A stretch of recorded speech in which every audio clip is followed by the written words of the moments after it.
the headquarters of Ramsey Solutions, broadcasting from the Pods Moving and Storage Studios. It's the Ramsey Show, where we help people build wealth, do work that they love, and create actual amazing relationships. Dr. John Deloney, Ramsey personality, #1 best-selling author and host of the Dr. John Deloney Show, is my co-host today as we answer your questions about your life and your money. Open phones at 888-825-5225, 888-825-5225. The call is free, and some say the advice is worth exactly what you paid for it. Braden's going to start us off in Denver, Colorado this hour. Hey, Braden, what's up?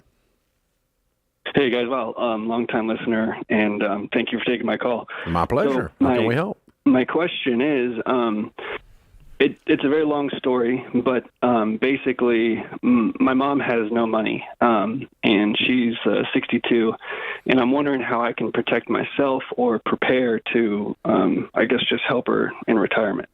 So that's it, and I'll let you guys maybe ask the questions. Okay. Financially and legally, you don't have anything to protect yourself from. So there's her, if she has debt, it doesn't leap over to you upon her death. It just goes away with her. So that there's no issue there. But the only issue is then it sounds like you're wanting to help her in this situation, and then that's a whole nother barrel of fish hooks, right? Yeah. Basically, I feel like I'm cornered a little bit in the sense of I either take relatively full responsibility of taking care of her, or she kind of ends up on the street.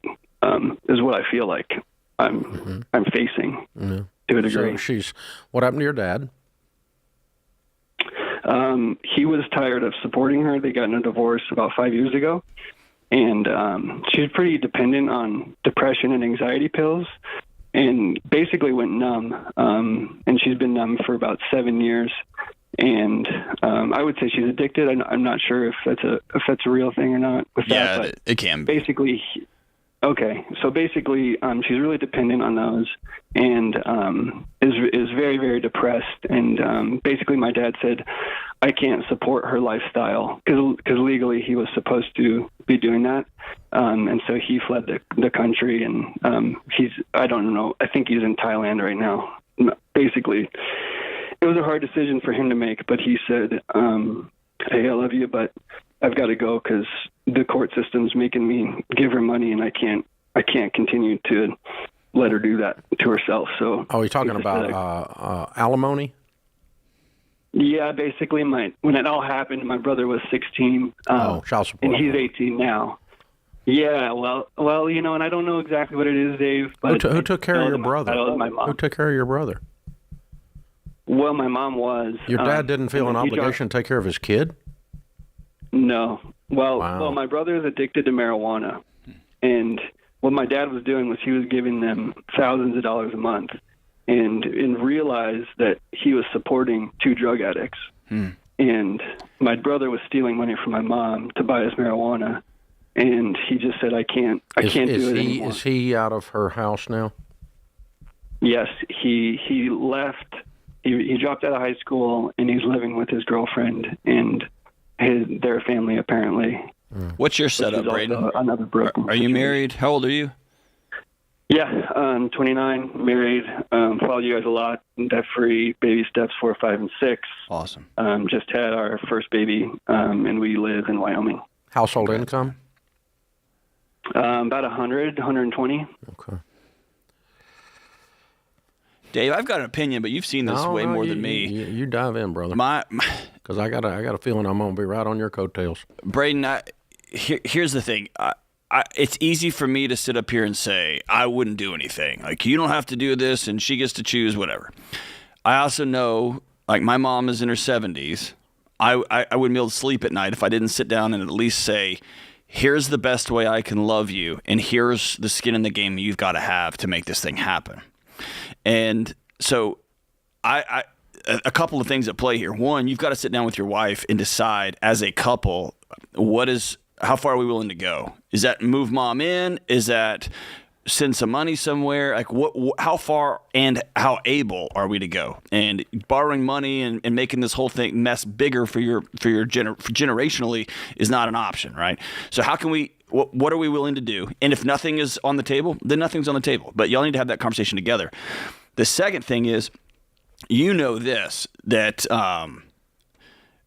whatever narrative you have from your dad, from your mom, it's way more complex and way more of a mess than that. And so I think you need to keep all eyes moving forward, not trying to untangle the past. It's too messy. You don't know all the things. It sounds like one of those, if your dad's willing to walk out on your brother, willing to walk out on his responsibilities, then it may be one of those situations that over the years, her addiction was to cover up a whole bunch of other mess in the house. All that to say is this. You get to say, hey, Mom, here's what I'm going to require of you to participate in some sort of support or help if you choose to do that. And the hardest thing in the world, I can't think of another harder thing than to watch someone you love make choices, not accept care, not accept responsibility, not accept help, and you watch them fade away. It's one of the most difficult challenge. I think it's the most difficult thing we can do is to watch loved ones fade away. Braden, I had a good friend who drank himself to death. He drank until he died, and he killed him. His liver went bad, and he kept drinking. The doctor said, you got 3 months to live if you quit drinking, and a month later he was gone because he didn't. And I sat with him. I'm like, dude, you might as well just put a gun to your head. It's the exact same thing. Put the bottle to your head. I mean, it's just the same thing. And there's nothing I could do. Nothing and there's no word to say. I mean, he was going to do what he was going to do. I couldn't stop him. And like John said, it just tears the heart out of your chest. Somebody you love, running the car in the ditch, and you're sitting here going, hey, just turn, just keep it in the road, And it's very, very difficult to watch. So the first thing you have to do is you have to protect your wife and your child and your future. That's your primary obligation. Beyond any obligation you could have to your mom. Anything you do for your mom that interferes with your wife, your home, and your child and the future of your family is an improper level of care. No matter what she does, okay? She does not get the right, with the life she has lived, to interfere with your future to the point that it destroys your child's future. You have a baby that you are the father of. That's your primary goal. Having said that, then, if you want to love her well, then you need to require some things of her that are good for her. She needs to be seeing her therapist. She needs to be monitoring her meds. She's go to rehab. She needs to go to rehab. She needs to get a job. She needs to be on a budget that you look over her shoulder and make sure she's managing the money that she has well. She can get on Social Security, and it'll go a long way towards keeping her from being hungry. Do not give her cash. Give her groceries. Pay her rent directly, but only if she's doing steps that are going to, that's going to facilitate her having a dignity of agency again, standing on her own 2 feet again. I'm sorry, man. I hate that for you, man.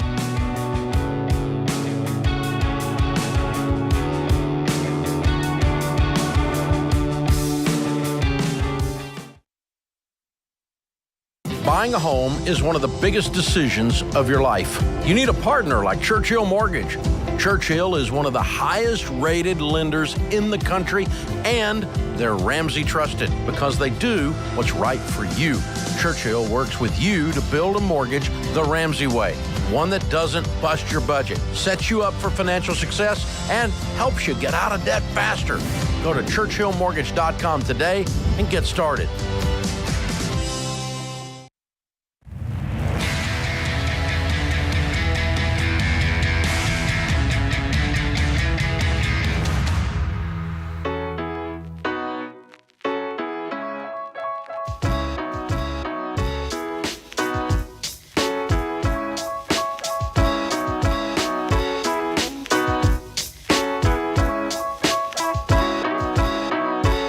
Dr. John Deloney, Ramsey personality, #1 best-selling author, is my co-host today.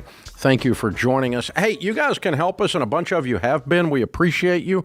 We know you have been because our numbers are going up substantially on podcast, on YouTube, and on radio, and we appreciate that. So here's how you can help. We don't spend like $8 bazillion on marketing. You guys are our marketing. You tell other people, and that's about the only thing we got. We don't have any stadiums named after us like SoFi. And so, excuse me, I'm sneezing. But But yeah, we don't do any of that kind of stuff. And so if you want to help us, subscribe to the show. If you're a podcast or YouTube consumer, we appreciate that. You can leave a 5-star review. 1 stars don't help. Mama said if you ain't got nothing nice to say, don't say anything at all. 5 stars all we need. Thank you very much. Move on if you don't like it. It's okay. And what's the other thing you can do? Oh, you can share the show. And that means you tell people some method or another how you're consuming the show. We're watching it on TBN. We're listening on our local radio station. There's 680 of them that carry us in the nation, by the way. You got an actual share button on podcasts and on YouTube. So share it, subscribe, and leave a review. You'll help us out a bunch.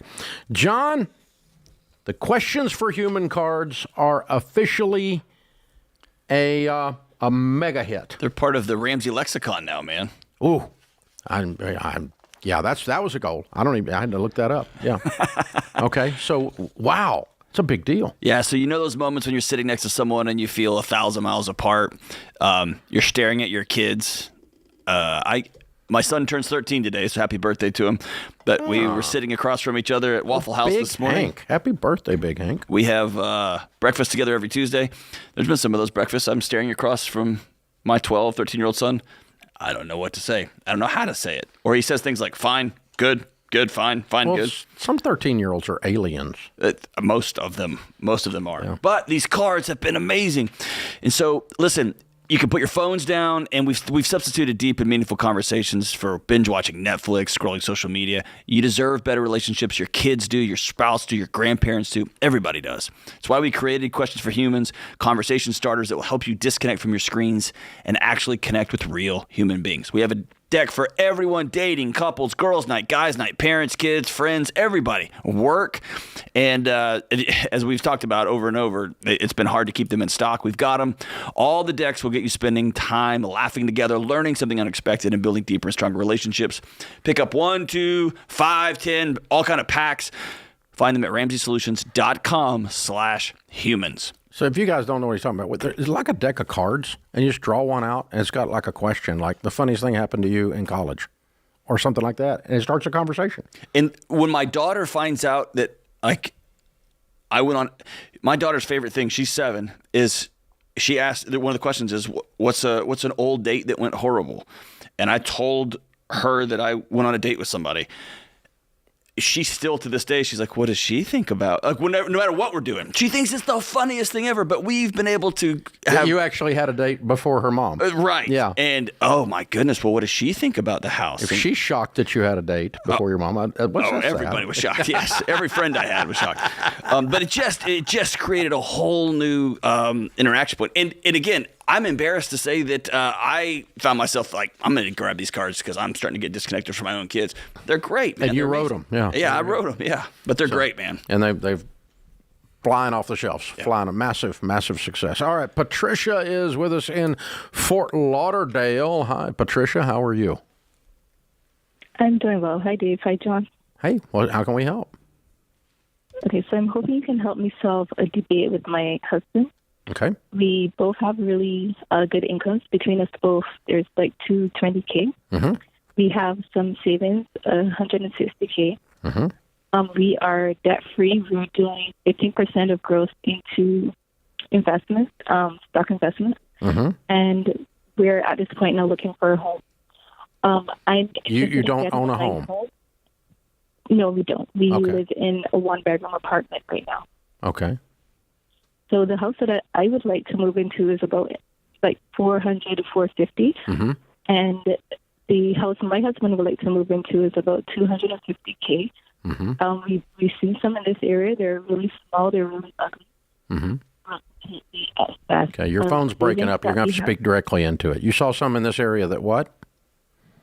We saw some in the area that are $250K. This is my husband's range. Yeah. And you make $225,000 a year. You have $150,000 in savings. Yes. What do you guys do for a living? So I work as a software developer, and he works as a stock trader. He works as a what? A stock trader. A stock trader. I bet he does. Okay. And, yeah, how long y'all been married? 3 years. Okay. All right. And so he's what, 26?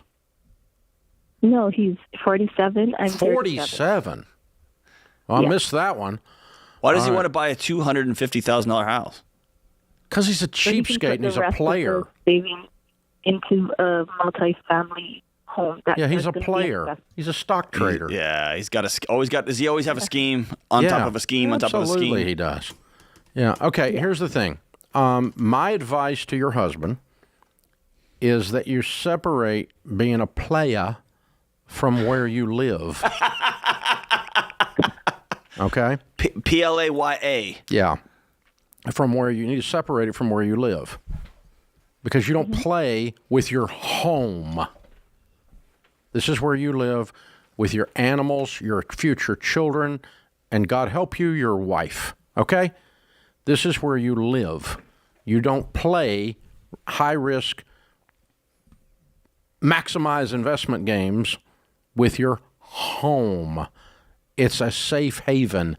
It's a place. It happens to be a good investment, but it is not a speculative, we're going to make a bunch of money investment in the short term. And that's how his brain works. So I know this guy because I used to be him. That's why I said 26, because when I was 26, I did the same thing. We moved so much, our furniture was trained to jump on the truck. Because I was a player. I was always wanting to do some deal, and I pulled my poor wife around by the hair on her head, and she went along with it. And we've been married 40 years, and 40 years. She now tells people we've had 33 good years of marriage. She doesn't count the first 7, right? And that's because of stuff like this right here. So I can speak directly to him. I was him when I had hair, okay? That's it. So the best thing he can do is separate relationally, psychologically, investment philosophy, separate your home from your investment mentality. It happens to also be a good investment, by the way, but you need to separate it out. That's my advice to him, and my advice to him also is happy wife, happy life. You guys can afford a $450,000 house. He needs to go get a $450,000 house, and then he needs to do his other stuff after he gets that house paid for. Okay. You win the argument. I thought. Hey, Patricia, is he always running a scam? Does he always have a thing going? There's always something. You've been married 3 years. At some point, you need to have that conversation because this will keep coming up, and it'll come up in all sorts of different areas. When your parents start aging, when you've got to think about retirement facilities, it's always going to be another thing. You have to sit down, and like Dave said, you've got to be really clear and intentional about boundaries. We joke about it now at our house, Patricia, but when I'll start working on something, if Sharon smells that, she looks at me and she says, "You're scheming and scamming." And meaning I'm trying to use my intellect, my mathematical skills to out-finagle reality. And that's what she's telling me. You hear me?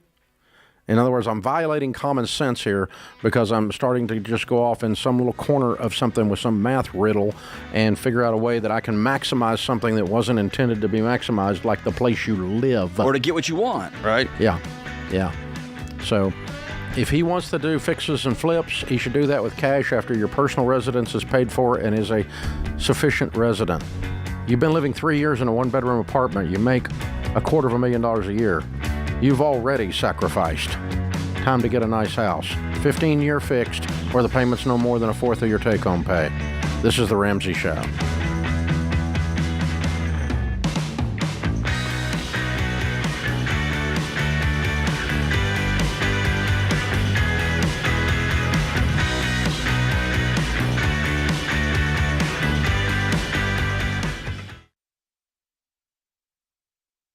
If you're like most people, your home is your most valuable asset.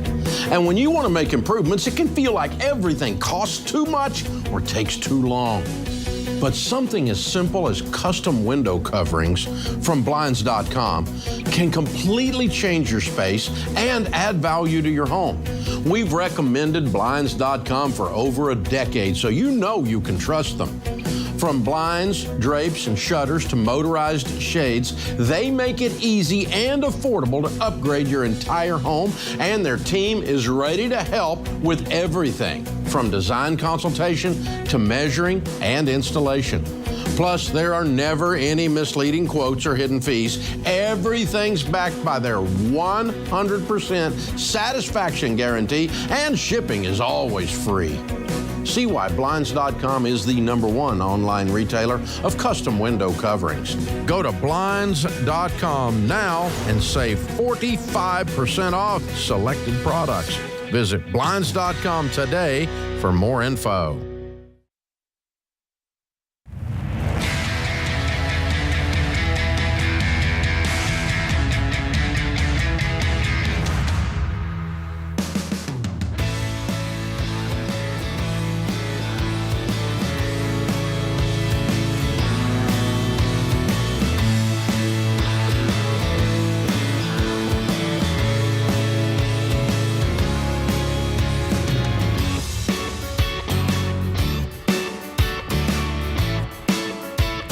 Dr. John Deloney, Ramsey Personality, is my co-host today. In the lobby of Ramsey Solutions on the debt-free stage, Eric and Stacy are with us. Hey, guys, how are you? Doing great. Thank you. Awesome. Cool. Where do y'all live?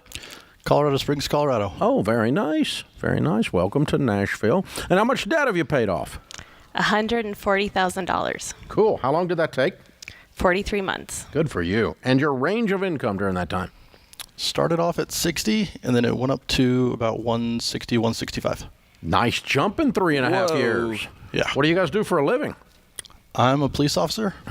I'm a client sales manager. Okay, so sounds like you sales managed a bunch. Yes, sir. Like your income went way up.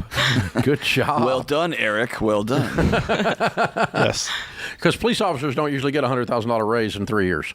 Well, the 60 was starting off with just my income. And then when she got her job and then another job, that's when it kind of built into that extra. And your income 100,000. did go up during that time. Yeah, Absolutely. Okay, good. awesome. What kind of debt was the 140? Our house. Whoa! right. Talking to weird people. That's right. How old are you two weirdos? I'm 34. I'm 35. And you have a paid-for house in Colorado freaking Springs. That is We correct. sure do. Oh, my goodness. What's that house worth? A little over 400. I love it. How much you guys got in retirement? Around 350. Wow. So by the time you're 40, you're going to be worth about $1.5 million. That's the goal. Way to go, you two. She says that like an assassin. Just that's the goal. That's the That's the goal. goal. That's so great. Get in the way. I love it. All right. So what happened? What happened? How'd you get on this crazy adventure? So we took Financial Peace University like 2 years into our marriage, and then life, kids, we're in our third house, and then we took a class at our church, and then I started working part-time doing financial advising, and I was like, we can do this. Then first we were like, let's do it before we turn 40, and then I started working more and more and more, and I'm like, on 2021, the very beginning, we set a resolution, let's do it before 2023. And then we did it right before. We did it in the end of September. And then 2022. Yeah, and then Nicole was born a couple weeks later. Yeah. So COVID was behind you when you got real serious and leaned in. Did it motivate you, that all that garbage you'd just been through? Especially, well, yeah. For me, it didn't really change anything. Yeah, you're pretty much essential, yeah. Yeah. Yeah, but I'm saying, but looking at that going, oh man, this life can happen. We better be more prepared. Did that enter into the decision? Or what caused you to all of a sudden flip the switch and go game on? Desire. Just wanting to be debt free. Okay. Yeah. You looked down, saw the numbers, and saw you could? Is that what you said there? I think it was more like I started working with other people with their finances and seeing like, this is all about behavior. You know, and we started working. You're not allowed to went say back that. full-time. You're not allowed to say that. It's not behavior. It's just it's the math problem, right? And so we were like, we just have to do the right thing. And so I started working more and more, and we put all of my income into just additional principal payments. And we just kept living off of Eric's income, which we started this journey with, and we just pushed and pushed and pushed. Wow. So have you Ding, ding. continued to work? Yeah. So how does it feel to be completely free? Awesome. Yeah, just like the total weight off your shoulders. Yeah. Not your shoulders, my shoulders. True. Yeah. But I mean, you don't have a payment in the world. No. That one. No. What's the first Cars are all paid off for and everything. What's the first big thing you do after you pay off your house? I bought a motorcycle. There you go. Of course you did. What'd you get? Indian Chieftain. Oh, nice. Beautiful. Sweet. Good for you. Well, you should. You should. Yeah, and 'cause it's paid for. Yeah. And of course it's paid for. Yep. Stacey, what'd you get? Besides a third human. Well, here. Yes. We win here. Oh, the trip to Nashville. That's All right. There we go. Very good. Very cool. Well, we're proud of you guys. You're heroes, man. 34 freaking years old. Your house is paid for. That's impressive. In a culture that's completely lost its mind. I mean, you guys in both of your worlds, you see it every day. Everybody's a victim, and you're not. You're not a victim of nothing. You're just a victor. Yeah. Way to Eric, go. do you have hard conversations with some of the folks you work with? I spent my whole life growing up around police officers, and everybody's got to have a Jeep or a big truck or a thing. And I can imagine you had some hard conversations telling your buddies or your coworkers, I'm doing something a little bit different. Definitely being content with what I have and not, there's definitely desires to go out and buy everything that I could. But, looking back at home and having to bring a brand new truck home would not, be a good thing to live with. So, the desires were there, but you just have to have the drive to not do it. Yeah, live like no one else. So later, you can buy a Chieftain. Yeah, I mean, there we go. Yeah, I like it. It's awesome, man. Good job, you guys. Hey, we've got the Live and Give bundle for you, a copy of the Baby Steps Millionaires book. You're going to be that very soon, as we said, and the Total Money Makeover book to give away, get somebody started on their journey. And in your world, Stacey, you'll be able to do that pretty quick. And a membership to Financial Peace University, another probable giveaway for you guys. But it's all for you to Live and Give bundle.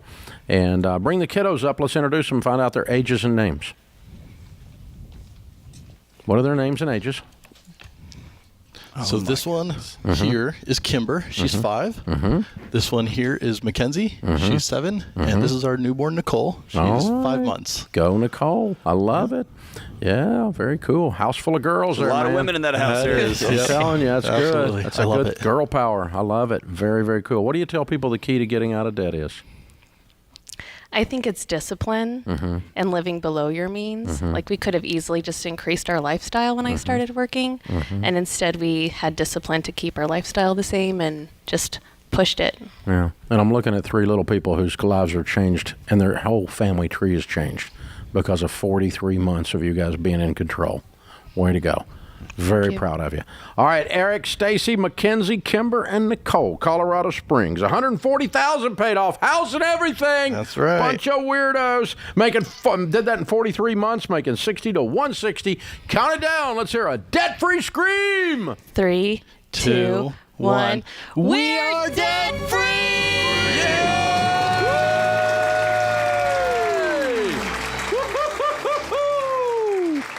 Wow.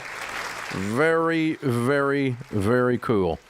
So a financial advisor and a policeman are going to be millionaires about the time they're 38. They'll be at about $1.5 million by the time they're 40. Don't tell me it can't be done. Jeez. And they'll have 3 kids that aren't teenagers yet. Yeah. It's just amazing. Yeah, and they're, and we call them weirdos. You guys don't understand. 78% of Americans live paycheck to paycheck. That means if you drive down your street, you count 10 houses, 8 of them have too much month left at the end of the money. To have a paid-for house is statistically highly unusual, especially at 34 years old. So that's weird. Normal sucks. Normal is broke. Normal is out of control. Normal is spending like you're in Congress, and Sally Mae's been with you so long she's got her own bedroom in your house. Normal is you live from MasterCard to MasterCard bill. How'd they name that anyway? Oh, they knew exactly what they were doing. Yeah.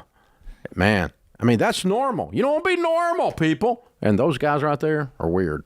No kidding. And to think of as they mentioned, they both had their unique cultures that you got to go into every day. It's tough going to the police culture. Those guys they work really hard. They got a lot of stress. They don't make a ton of money. the incentive to buy something cool is heavy. It's just a culture. Stacy going in to work sales every day, man, that's got to be hard because she's making good money, and it's hard not to be like, I just got to get a new car. Just to continue to see that prize, keep your eye on it, man. That's tough. That's tough. Paid off their house. And you know what? If you drive like no one else, later you can drive anything you want. Whatever you want. Yeah. I mean, I drove a really nice car to work today. I saw it. But I drove some crap It was really nice. in the past. So I make no apologies for what I drive now. I paid a price to win. And there you go. You always pay a price if you're going to win. There's no way around it. Those guys did. Very powerful. So proud of you guys. This is the Ramsey Show.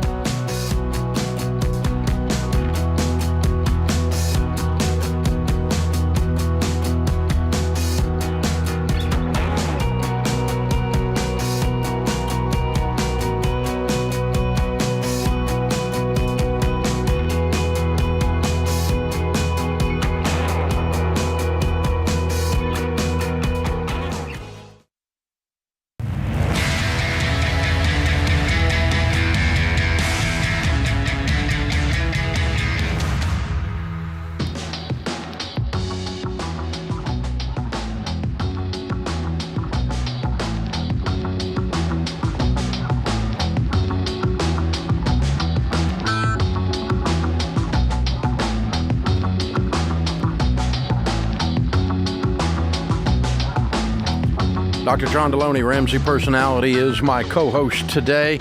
Colton is with us in Dallas. Hi, Colton. Welcome to the Ramsey Show. Hi, Dave. Hi, John. How are y'all doing today? Great, man. How can we help?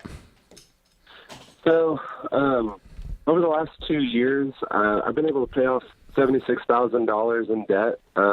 Still owe $66,000. My wife and I have been talking about downsizing our home to pay off the rest of it. We owe $225 on our home, and it's worth $345.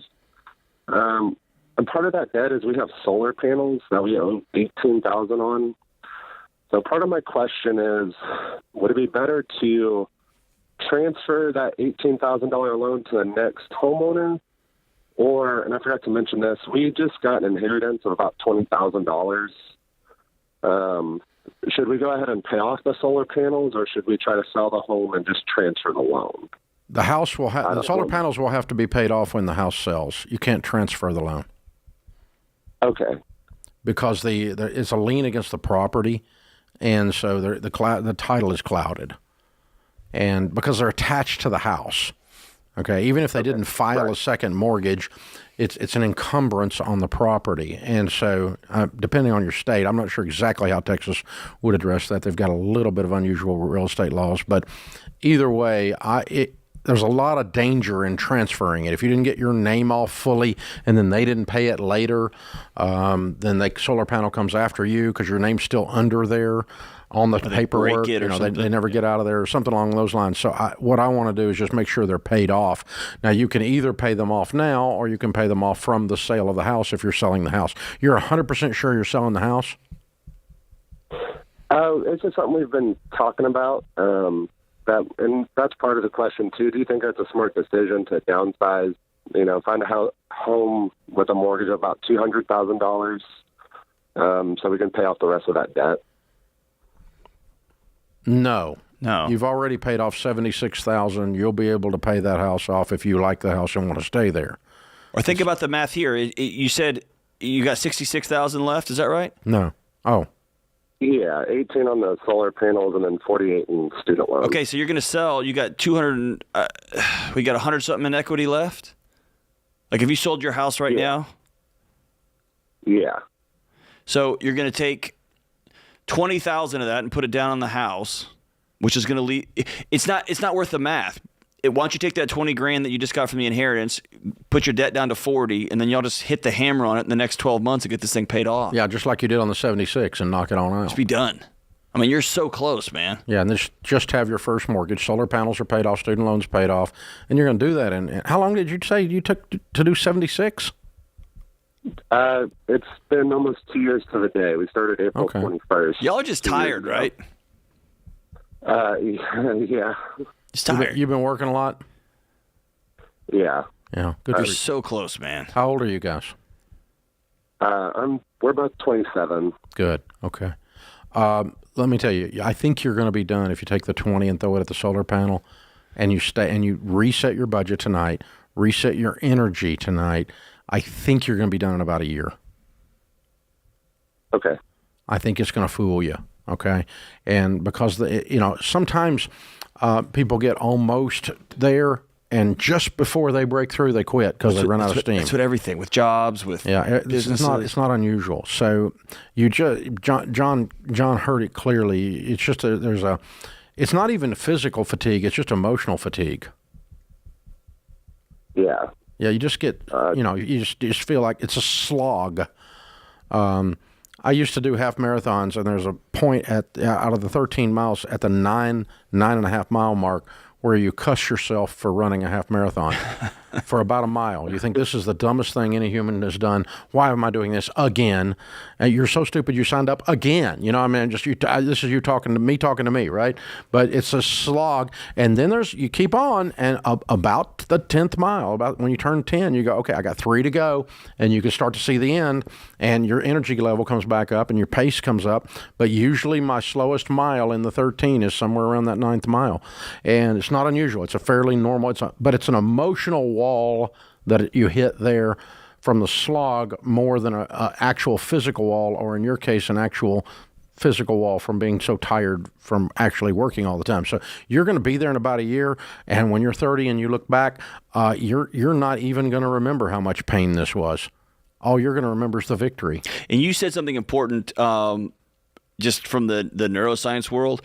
I think it's important if you've got $150,000, let's say, and you pay it off 100, it's taken you 2 years. Y'all are at the end of your rope. $20,000 falls out of the sky for you. There's something powerful about taking that 100 off and doing a complete Control-Alt-Delete reset. Okay, we got 50 grand left. We just got 20 in the mail. Now we got 30. We can do this. And it's a re-energizing, right? So it's like getting to the end and saying, it's got 4 miles left, or got 13. I got 3 miles. I can do this, right? It's a different proposition. I know I can run 3 miles. I've done it a lot. I can do 3 miles. It has nothing to do with having already run 2. No matter what, I can run 3 miles. That's it. There's a reset there that. But it's almost like you need to wad up your old budget and throw it away and get a clean piece of paper. That's right. Control-Alt-Delete. Yeah. Clean the whiteboard and go, okay, let's write this out as if we were just starting. Okay, we can do this. Yes. And it gives you that whole thing. And that's where you are, dude. You can do this, and you're going to call us back, and you're going to do your debt-free scream, and we're going to brag on you. We're already bragging on you. You've really had good progress. I'm real proud of you. All right, Lou is in Pittsburgh. Hey, Lou, welcome to the Ramsey Show. Hey, how you guys doing today? Great, man. How can we help? I just have a question about, I'm not sure how familiar you guys are with, it's like a lease-back loan where you can buy a model home from a building company, and they pay you rent until the entire development is done, and then you have the option of moving into the home and changing the loan from like a commercial loan to a conventional loan, or selling the home after, which it appreciates because they're building all homes around it. Mm-hmm. I don't know what to do right now, so I'm just kind of getting advice. Okay. I wouldn't do that for multiple reasons. Okay. Let me give you the reasons, okay? It sounds really good on the surface. The problem is it only works if it works. And I like to have deals that are happy deals, we call them there. I'm happy if it doesn't work, and I'm happy if it does work. This one, you're only happy if it does work. So here's your number one, we tell people not to borrow on investment property to pay cash for it. So number one. Number two, you're putting commercial paper on investment property. It has a whole different set of terms. The boilerplate documents are different. The call provisions are different. It's what got me broke when I was 28. For instance, one of the call provisions in standard commercial paper that's not in a normal residential mortgage is if they decide the quality of the collateral has gone down, they can just call the loan. They can just decide that they don't like the quality of the collateral anymore. So what could cause that? Well, the builder could get in trouble because real estate has slowed down and interest rates have gone up. If the builder got in trouble and he doesn't finish out the whole area, guess what? All that appreciation you were thinking about is going to not be there. And guess what? Then you've got an area where there might actually be some houses that are half done that don't get completed because the builder's in trouble. Builders get in trouble all the time in economies like this, by the way. And that's your tenant. They don't pay. Now you got to pay. But even then, the bank looks up and goes, oh, I know lose current, but look at all the weeds and the half-completed projects up and down this street.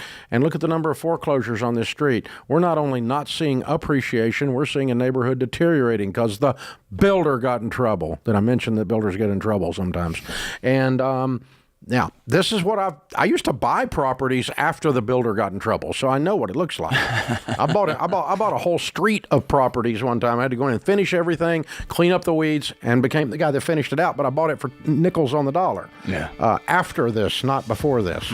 So, yeah, don't do it. No, there's a lot of other investments that you can do. This sounds like a sure thing, but it's only a sure thing to the extent that the builder doesn't get in trouble. And they do all the time, dude.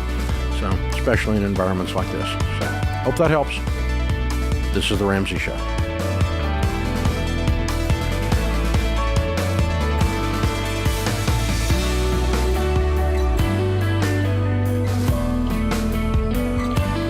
Hey, it's Dr. John Deloney. If you love the show and want a deeper dive on your money journey, we have a weekly newsletter that gives you trending and helpful articles and tips on following the Ramsey way. Just go to RamseySolutions.com today to sign up for our newsletter. Again, that's RamseySolutions.com to sign up for our weekly newsletter.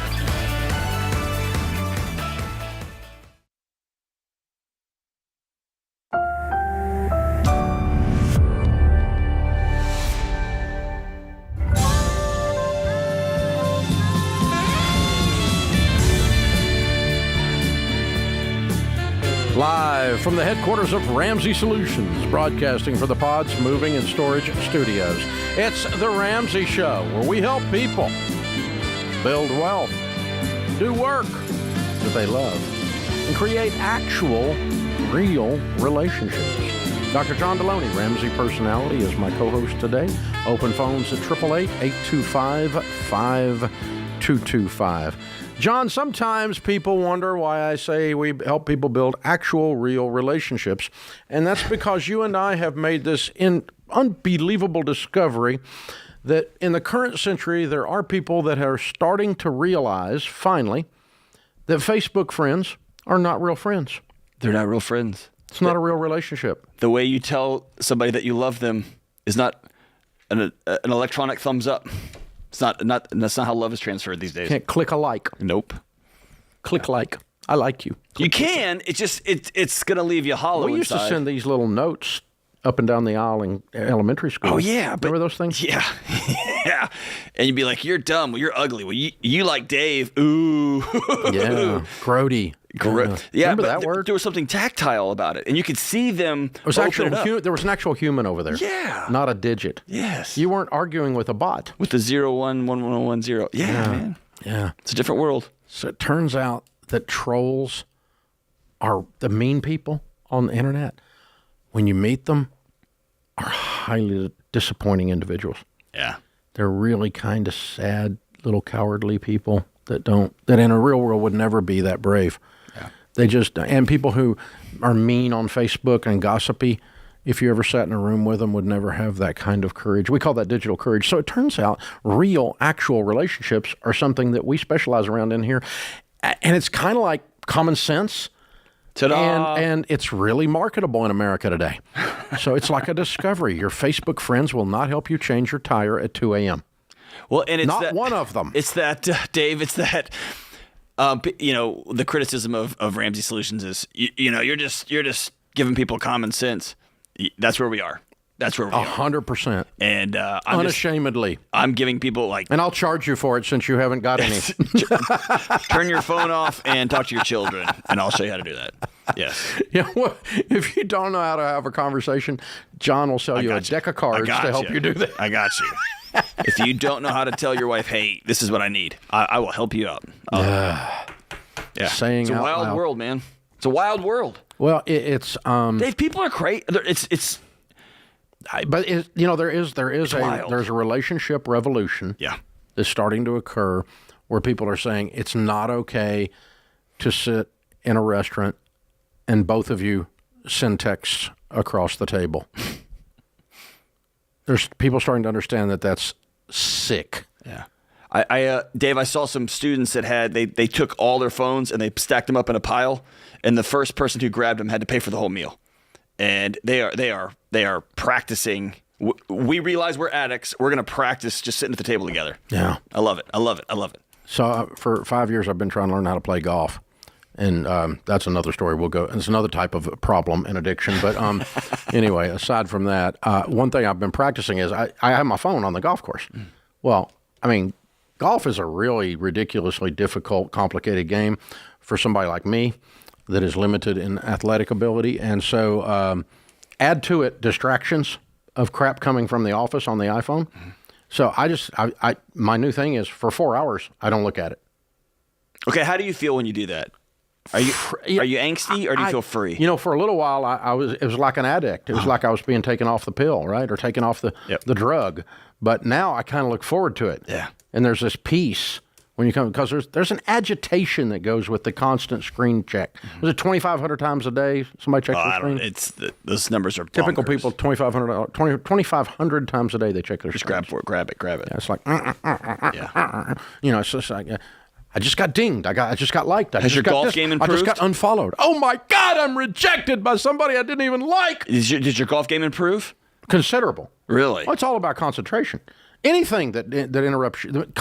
If you're thinking, I was playing with a pro, and he said his sports psychologist says, okay, after you hit every shot in the round, we're gonna grade. We're gonna step to the side and grade. A 5 is you were thinking about nothing but the golf ball. A 1 is you were thinking about buying a car when you get home. Okay? Right. And so he said, and then we go back and we take the 1 to 5s, and he said, guess where my best shots were? Well, duh. Right. Where you were concentrating on the shot. Yeah. Well, guess how life and relationships work. Your marriage works the same, right? Right. Guess what? I followed a guy out of the neighborhood the other day, my little HOA. It's 6 o'clock in the morning, still dark. He's swerving all over the place. I'm like, he's drunk at 6 o'clock in the morning. No. Just texting. It was a contractor setting up his subs while he was driving, and he's swerving. He's driving like he's drunk with a stupid phone. I'm like, okay, decide. Are you going to drive or are you going to be on the phone, you drunk?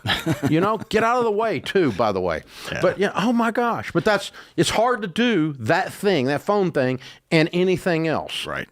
But here's the other side of it. And you noticed in short order, I get itchy without it, and then I go 4 hours, and then suddenly there's a peace, and my golf game's improving, and now I kind of crave it, and I can't wait to get out there because I don't have this thing.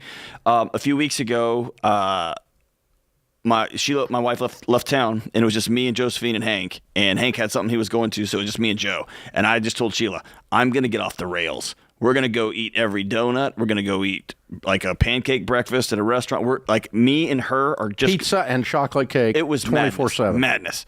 Her blood sugar wasn't so great, but everything else. Listen, since that weekend where I put my phone away and she had my undivided, Dad's going to be with you for breakfast, for lunch, for dinner. I have a whole new relationship with my kid. Like, she comes in, hugs him when I wake up in the morning. And it was literally, Dave, 48 hours. It was 48 hours of, I'm just going to laser in on this little girl and to delete our relationship. It's amazing. It's really amazing how quick it comes back around. Well, that's the good news. It'll heal back. Yeah. Bad news is it doesn't if you don't put the screen down. Got to put it down. You got to put it down. And screens aren't evil, but the overuse of them and substituting that for real connection and real relationship is evil. I'm starting to think you've said for 30 years that money is a byproduct of your marriage or relationship, like what you got going on in your life. It's not the problem, it's the symptom. I'm starting to think screen time is too. If you're sitting there at a restaurant and both of you are staring on screens and you're on a date with your wife, that is the smoke coming up from the fire of your relationship. That's assuming you ever knew how to do a relationship. That's right. But we have a segment of the demographic that has never been without a phone in their hand. Right. And so they don't know how to break up except by text. I tell you what, man, I had a student come in that got his wife left him, divorced via text.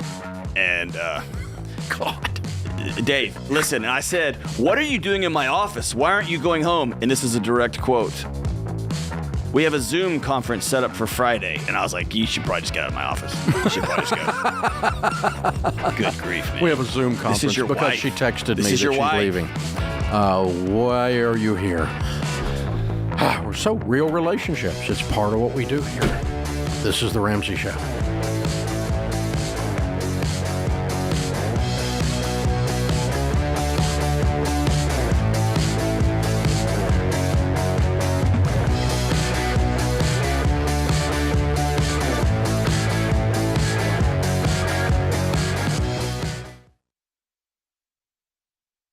Y'all, there's a lot you can't control when it comes to healthcare, but there is something you should check out that can help. Christian Healthcare Ministries. CHM is not insurance. It is budget-friendly, biblically based health cost sharing. That means a community of members helping share the burden of each other's healthcare costs. They help people just like you in all 50 states. So see if CHM could be right for your family. Learn more today at chministries.org/budget.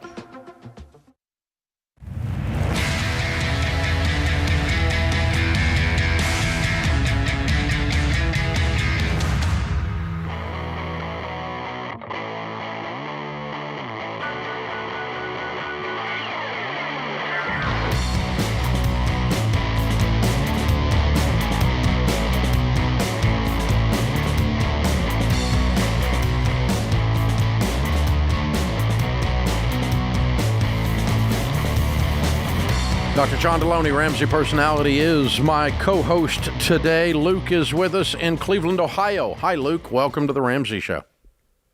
Good afternoon, gentlemen. It's a pleasure to speak with you. You too. How can we help? Well, I'm either on baby step 2 or baby step 7, and I need a little clarification to figure out which one I'm on. Okay. So I have a credit card, which I don't want to have a credit card, but with where I'm at in my life, I'm fortunate enough that I can take a trip to Mexico or to the Caribbean about twice a year. And on all the debit cards I've found, they all have a 2% foreign transaction fee, and my credit card does not. So I do have the credit card, but I use it for the time when I'm at the trip, and then I pay it off the following month when the bill comes due. You know, that's interesting. I got back from Mexico Sunday, and I have been there 10 days, and I didn't have a single charge you're talking about on my debit cards. Really? Yeah. Because I've called two. They just asked me, do you want to run it in pesos? You want to run it in pesos or dollars when they run the little machine out to you? Right. Yeah, no, and it's always in dollars, and that's still apparently a 2% fee at my 2 credit unions and 2 banks. I just booked a trip to out of the country in the South too, and they had the same. I think you just need a better debit card, a different bank. But anyway, even if you're, I mean, we would tell you to get a better debit card because we don't believe in credit cards at all. But even then, if you use a credit card and you paid it off, what's your problem? You're not in debt. That's not a baby step 2 thing. Well, I mean, I guess there's a bill, but it's not really, I guess, a true debt. But also, I'll keep my credit score, which I don't really want. And yeah, that's a problem. I know something that you talked about before. So yeah. I was just kind of confused on what I should do. Well, number one, here's the thing: the amount of pain that you were in before because of your stupid money decisions will dictate how drastically far you go with these things. I went completely broke. So I don't walk anywhere near a bank except to make a deposit. Okay? Right. I can't stand those people. Even my banker, who's a friend of mine, I'm not sure I like. No, I'm kidding. But you know what I'm saying, right? And so it's just the whole thing. And so there's no chance. Even if I wasn't the guy about no credit card, Dave Ramsey guy, I would have a credit card because of what I've been through. You, by listening to you, have not had that I've been that burned experience. So it's a little bit more, whatever for you. And I get that. That's not a criticism, but I'm just an observation. Is that fair? Yeah, absolutely. Yeah. So, again, what we teach is based on this absolute, I'm never going to go near a debt instrument again because I'm never going in debt again. So that would dictate for someone doing that they go and find a bank that doesn't have ridiculous fees on their internationals. And I'm really shocked your credit union does. I would talk to them about just removing that because credit unions are very, very customer oriented, much more so than banks in general. And they don't want to lose a Baby Step 7 customer either. Yeah. But if you have a bill that comes in during the month, like your electric bill, and you pay it, you're not in debt. If you had a credit card bill that came in and you paid it, you're not in debt. You're on Baby Step 7. You're just on Baby Step 7 and you still have a credit card, which is the only thing I would obviously have just griped at you about. But yeah, but that's the, but you're a Baby Step 7 guy. That's where you are, to answer your overall question. And, but yeah, I'm in Mexico 3 or 4 times a year. I like Mexico. And so, and I do have to watch the peso exchange shifting a little bit. It's gone from 0.2 to 0.18, and so it does affect things a little bit. You have to watch what you're doing, and sometimes they'll catch you with a conversion if you're not watching your math in some of these locations. But that's a vendor issue. That's the merchant. That's not the credit card or the debit card. So we use our debit cards frequently. We use a lot of cash too. Mexicans much prefer cash, by the way. For the same reasons a lot of Americans do, but even more so. They don't want the government after them. So that's the whole thing. They don't want the government knowing. They like being off the grid as much as we do, those of us that are rednecks, okay? So we don't want to be on the grid either. We don't want anybody knowing where we are. So that's very interesting. A good question. Hannah's in Pittsburgh. Hey, Hannah, welcome to the Ramsey Show. Hi, thank you for taking my call. Sure. What's up? I was just wondering if we should pay our mortgage or if we should wait until we have a little bit more saved as like a safety net. Okay. Do you have any other debt? No. Okay. You're fairly new to this whole Ramsey stuff, aren't you? Yes. Okay. So we teach a process called the baby steps. And it's how to apply. It's the next step, the next thing, and then the next thing, and the next thing, a clear path from where you are now to wealth. First thing is get $1,000. Second thing is be debt-free but the house. You've done those two, right? Yes. Okay. Then the third step is to have a fully funded emergency fund. Grandma called it a rainy day fund. The proper amount is 3 to 6 months of household expenses. What's your household income? Okay. Well, I just quit my job, so now it's going to be about $100,000. Okay. Are you going back to work? No, I'm going to be a stay-at-home mom for a while. Okay. How much is your house payment? About $650 a month. Wow. Good work, Hannah. Wow. Okay. That's weird. That's wonderfully weird. Okay. And so, okay, so let's pretend that your monthly expenses, if everybody's income stopped, that you could live easily on $4,000 a month. I wouldn't be far from wrong, would I? No. Okay, 3 times 4 is 12. 6 times 4 is 24. So you should have an emergency fund of $12,000 to $24,000 before you start paying off your house. How much do you have in savings? Savings, we have about $95,000. Okay, let's allocate $20,000 of that to your emergency fund. Now, everything else is going towards your mortgage. How much is your mortgage balance? About $92,000. Great. Okay, so you said you have $95,000 in savings? Yes. Okay. Well, the way we would teach it is you keep your emergency fund of 3 to 6 months. We could call that 15 for fun.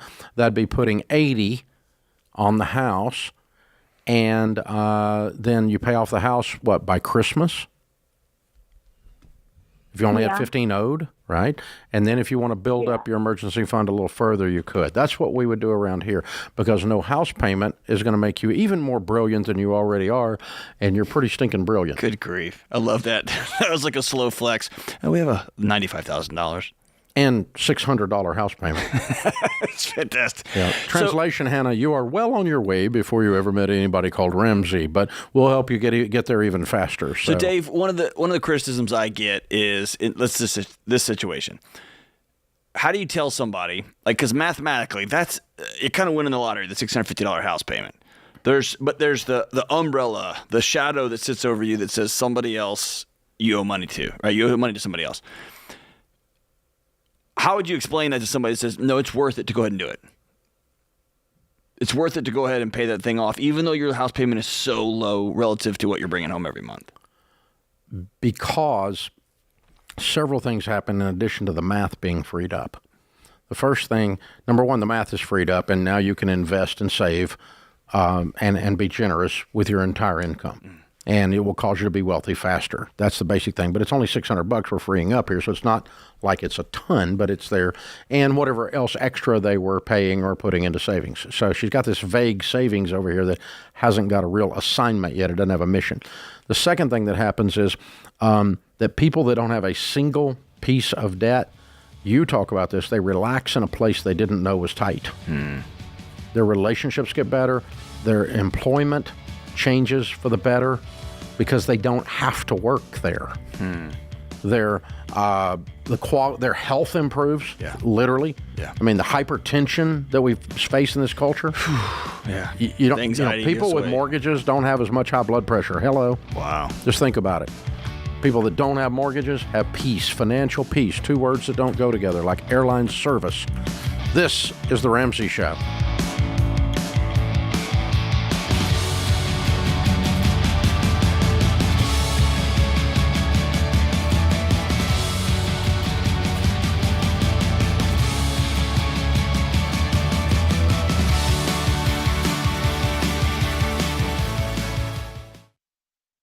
We've been doing business at Ramsey for more than 30 years. By now, we're a well-oiled machine, but it wasn't always that way. Yes, we've always had a vision, always had determination, and a drive to help people. But what we didn't have was one central place to access all our numbers so that we could get further ahead or quickly see when we needed to pivot. We were always jumping back and forth between different systems and spreadsheets. So when NetSuite by Oracle helped us wrangle our revenue, inventory, expenses, and more into one place, it was a game changer. And NetSuite's #1 cloud financial system can help your business gain the same visibility because businesses thrive on timely data. And NetSuite's real-time analytics can help your business have immediate access to your numbers daily so you always know where you stand and you can move quickly. So go to netsuite.com/Ramsey today and set up a free product tour. That's netsuite.com/Ramsey.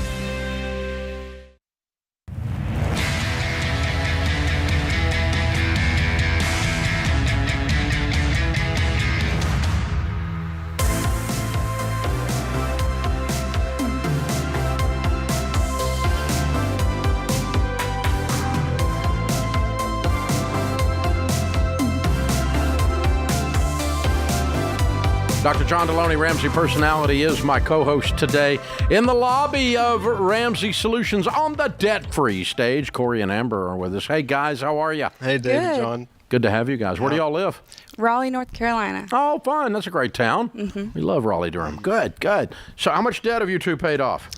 $181,558.11. Wow. Give or take. Way to go. And how long did this take? 2 years and 5 months. All right. Love it. And your range of income during that 2 years and 5 months? We started at $95,000 and now we are a little over $200,000. Nice double in 2 years. So how'd you double your income in 2 years? Well, starting about the beginning of 2020, I didn't realize how much debt we actually were in. It was primarily student loan debt. Amber finally shared it with me, and I said, I'm tired of all this money going out the door and not being able to keep it. So we got that gazelle intensity. I'm a mental health therapist, and so when March 2020 hit, unfortunately, COVID impacted a lot of people's mental health, and therefore... You were kind of in the plexiglass business right now, buddy. Yeah, exactly. I'm just saying. Yep. Yeah, mental health and plexiglass. Big deal during COVID. Yeah. Right. Yeah, wow. Wow. You just took client after client after client. Client after client, yep. Whew, man, that's exhausing work. It is. That's like walking through spider webs all day long. You had long hair when that started. Yeah, I did. It all disappeared, yep. Wow. That's a lot of therapy without getting any. And Amber, what do you do for a living? I'm a reseller and I have a small YouTube channel. Oh, Very cool. What do you resell? Clothes and shoes and really anything and everything. What do you do, eBay or Facebook Marketplace? eBay, Poshmark, Mercari, Facebook Marketplace. What's the most successful? Which platform? It varies. It changes depending on the season, the years. But eBay and Poshmark are pretty much the top two for me. I've met people that are buying clothes at garage sales for 10 cents and selling them for $3 on eBay, and they're making $10,000 a month. Mm-hmm. I mean, I've met people doing that. I was afraid when COVID hit that my sales would decrease because they went up. Yep. They did, because people didn't want to leave their homes. Yeah. So online shopping. Well, and they're bored. They're just sitting there dinging on buying stuff. They're going they spend deeply money, in debt. then they feel ashamed, so they call you. They call me. Yeah. They talk about that. Got it figured out. And they got to get back up there. You guys got a racket. Well played, guys. Well played. All right. So what got y'all started on this 2.5 years ago? I shared with Corey how much debt we were in. When we first got married, I pretty much handled all of the money, and Corey kind of was just on the back burner. He just worked and just had his head down. And when I finally shared how much debt we were in and he realized how much debt, we were like, we have to do something. And I found the 7 baby steps, and we were like, this is it. So as a mental health therapist, what was it like when realizing, oh, we should probably communicate as a married couple? That. No, not only aided me in my personal growth, but professionally as well, teaching clients to do the same thing. So it's all about communication, intentionality, being on the same page. Yeah, that's very cool. Okay, so what was the $182,000? What kind of debt? It was primarily student loans. We did have a couple credit cards and furniture, but someone went to a private university for 6 years. So so when you shared it with him, you told him, right? What he already knew, that he was deeply in debt. Okay. The way y'all say that is so gentle. I shared with him the debt. No, I told him how much you racked up. Yeah, I had some as well, but his was the larger chunk of it. So. Yeah, okay. So he looked at it and said, oh, yeah, this is a thing. So talk to me, for the sake of the audience, about that dynamic, because it's a really important one. We're kind of joking around and laughing over the top of what is some actual pain. You were carrying a lot of stress. Yeah. And by you, I mean Amber. And you kind of went, I don't know, what happened? You just like, I'm at the end of my rope. I can't carry this by myself anymore, or I need some help, and you're not paying attention, or what was that dynamic like? It was pretty much, I had to tell him because we had to change what we were doing. We'd go on vacations, but we'd always cash flow it. And then when I get home, it's like we have all this debt left. You couldn't manipulate it enough to make it work. And then when I finally shared it with him, because I didn't want to stress him out, when I finally shared the numbers with him, it was eye-opening. You know, over the years, I've done this for 30 years, talking to people in this situation, whether it's the husband that was doing the bills and has to bring in the wife, or the wife in your case. There's this weird thing that it's like, I'm supposed to be taking care of this, and I can't do it anymore. I don't know how to fix this. I've got to have some help. And it's like, people feel sometimes, I don't know if you did, but sometimes people feel like you failed at your job, which was to take care of the money. And so there's almost a shame to bring it to the other person when it actually is their job to help you. But there's this weird thing. It's like, oh, God, I can't do it. There's did you sense that? Yes. Okay. Yeah. It's hard, isn't it? Yep. Yes. And then Dave, you just nailed it. It's a stress to shame loop-de-loop, because then you handed him your stress, and then you felt really shamed about all this debt you racked up, right? Absolutely. It's very challenging, but self-compassion is a very important trait in this journey. Without it, we wouldn't have been able to make it. Yeah, that's good. And it made our marriage stronger as well. Yeah, that's a good one. Self-forgiveness, right? It goes with compassion. Yeah, like when I went bankrupt, it was completely my fault. Sharon, I mean, she didn't have any idea what was going on. We've owned houses she never saw. You know, I mean, it was completely my fault because I ran the thing in the ditch. And so it took a little while for me to get over going, you're an idiot. I was an idiot, but it took me a little while to get over that, just forgive myself and move on from that and go, I'm just going to learn from this. We're going to take all these lemons and make some lemonade. Yeah, there's a real thing to what you guys have been through. It's very powerful. Thank you for being open about it and sharing it. You're going to help some people today by having done that. And you're victorious, too, by goodness. $182,000. How's it feel to be free? Wonderful. Wonderful. Amazing. Okay, now that you did it and you leaned in for 2 years and 5 months, almost 2.5 years, there's a whole reformation that occurs during that time, and not only in your relationship, but just in the way your brain looks at money, a transformation, if you will. What do you tell people the key to getting out of debt is? I would say don't focus on what you have to give up. Look at what you have to gain. if we would have stayed living how we were living, there's no way that we could be able to afford the future that we want and have a house one day. So that's what I would say. And be willing to sacrifice a bit. We'd work 7 days a week, weekends, all our friends. Hey, do you want to hang out? Love what you said one episode, Dave. No means yes, may later. A lot of our friends really stuck to it, have some great support because of that. Yeah. And then we also really cut down on the grocery budget. And for 2.5 years, he had a peanut butter and jelly sandwich for lunch every single day. So that's his tuna fish So sandwich. that's how you get muscles like that. Wow, yes, I Dave, want that's more- how that works. It's a peanut butter and jelly Hey, protein. system. Protein. Yeah, that's how you get those muscles. Okay, yeah, that's for sure. Oh my God. Yeah, it didn't kill him, I can tell. Way to go, Can you eat peanut butter and jelly now? That's the question. No. Okay. Can't do it. I ate tuna fish sandwiches when we were broke, and I smell tuna fish still to this day. My net worth goes down. I hate them. I hate tuna fish. You know, just because it was broke people food. You know, for you it's peanut butter and jelly. You get that smell. It's like do you have a peanut allergy, sir? Yes, I do. I'm completely allergic to peanut butter and jelly now. Y'all are incredible. That's Yeah, awesome. well done, you guys. Thank you. Very well done. Very well done. Now that you're 100% free, how's it feel? Amazing. Wonderful. Cool. Proud of you. Very well done. Now, who are these cheerleaders you brought with you? These are my parents. Ah, okay. They're awful proud. Just watching their body language while you're talking, they're just like, they're so proud. They were our biggest supporters. Yeah. When your grown kids actually have sense, it makes all of us parents proud. It really does. It's pretty, because we all have friends that their grown kids are idiots. I mean, we do.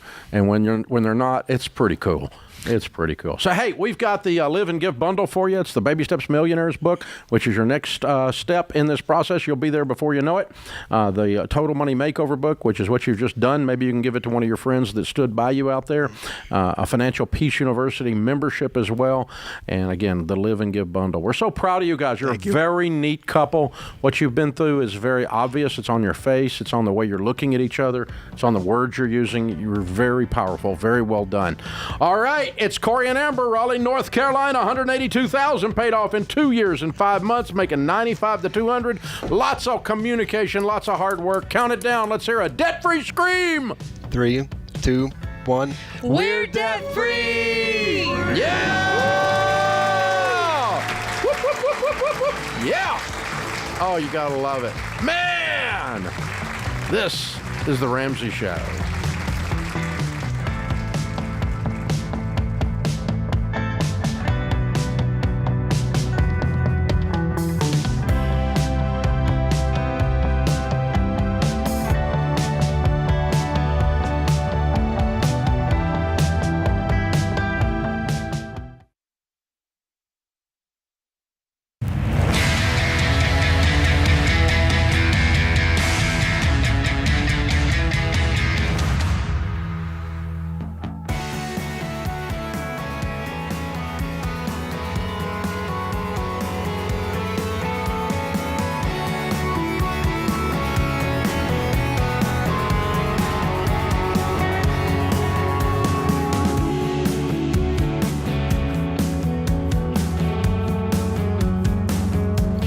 Dr. John Deloney, Ramsey Personality, is my co-host today. Thank you for joining us. Open phones at 888-825-5225. If you're a new listener, and we know there's a whole bunch of you out there that are, some of this that we talk about is like tribal speak, the vernacular that we're using, the words we're using are new to you, like baby steps and debt snowballs and all that kind of stuff. If you want to kind of figure out where you are and start to plug into this whole thing, completely free, go to RamseySolutions.com, click on the Get Started button. RamseySolutions.com, click on the Get Started button, and that'll get you moving in the right direction, get you where you're supposed to be. So our question of the day comes from Neighborly. It's sponsored by Neighborly, your hub for home services to repair, maintain, improve our home. Researching dozens of providers is a thing of the past. Neighborly's all you need to remember a nationwide network of local home service pros of all kinds. We love Neighborly. We're honored that they're sponsoring us. Molly Maid, Mr. Rooter, Mr. Electric, to name just a few. Just really good stuff. Neighborly.com, and you can get some help near you. All right, today's question comes from Molly in Oregon. Molly writes, my husband makes $30,000 a month take home. Well done. And I'm fortunate enough to stay home with my daughter. We have zero debt.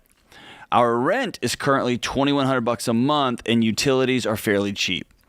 We have visited Maui several times and are planning on making a move there. The thing is, I feel like even though we have no debt and a paid off car and everything, we are still scared to go into debt on a house.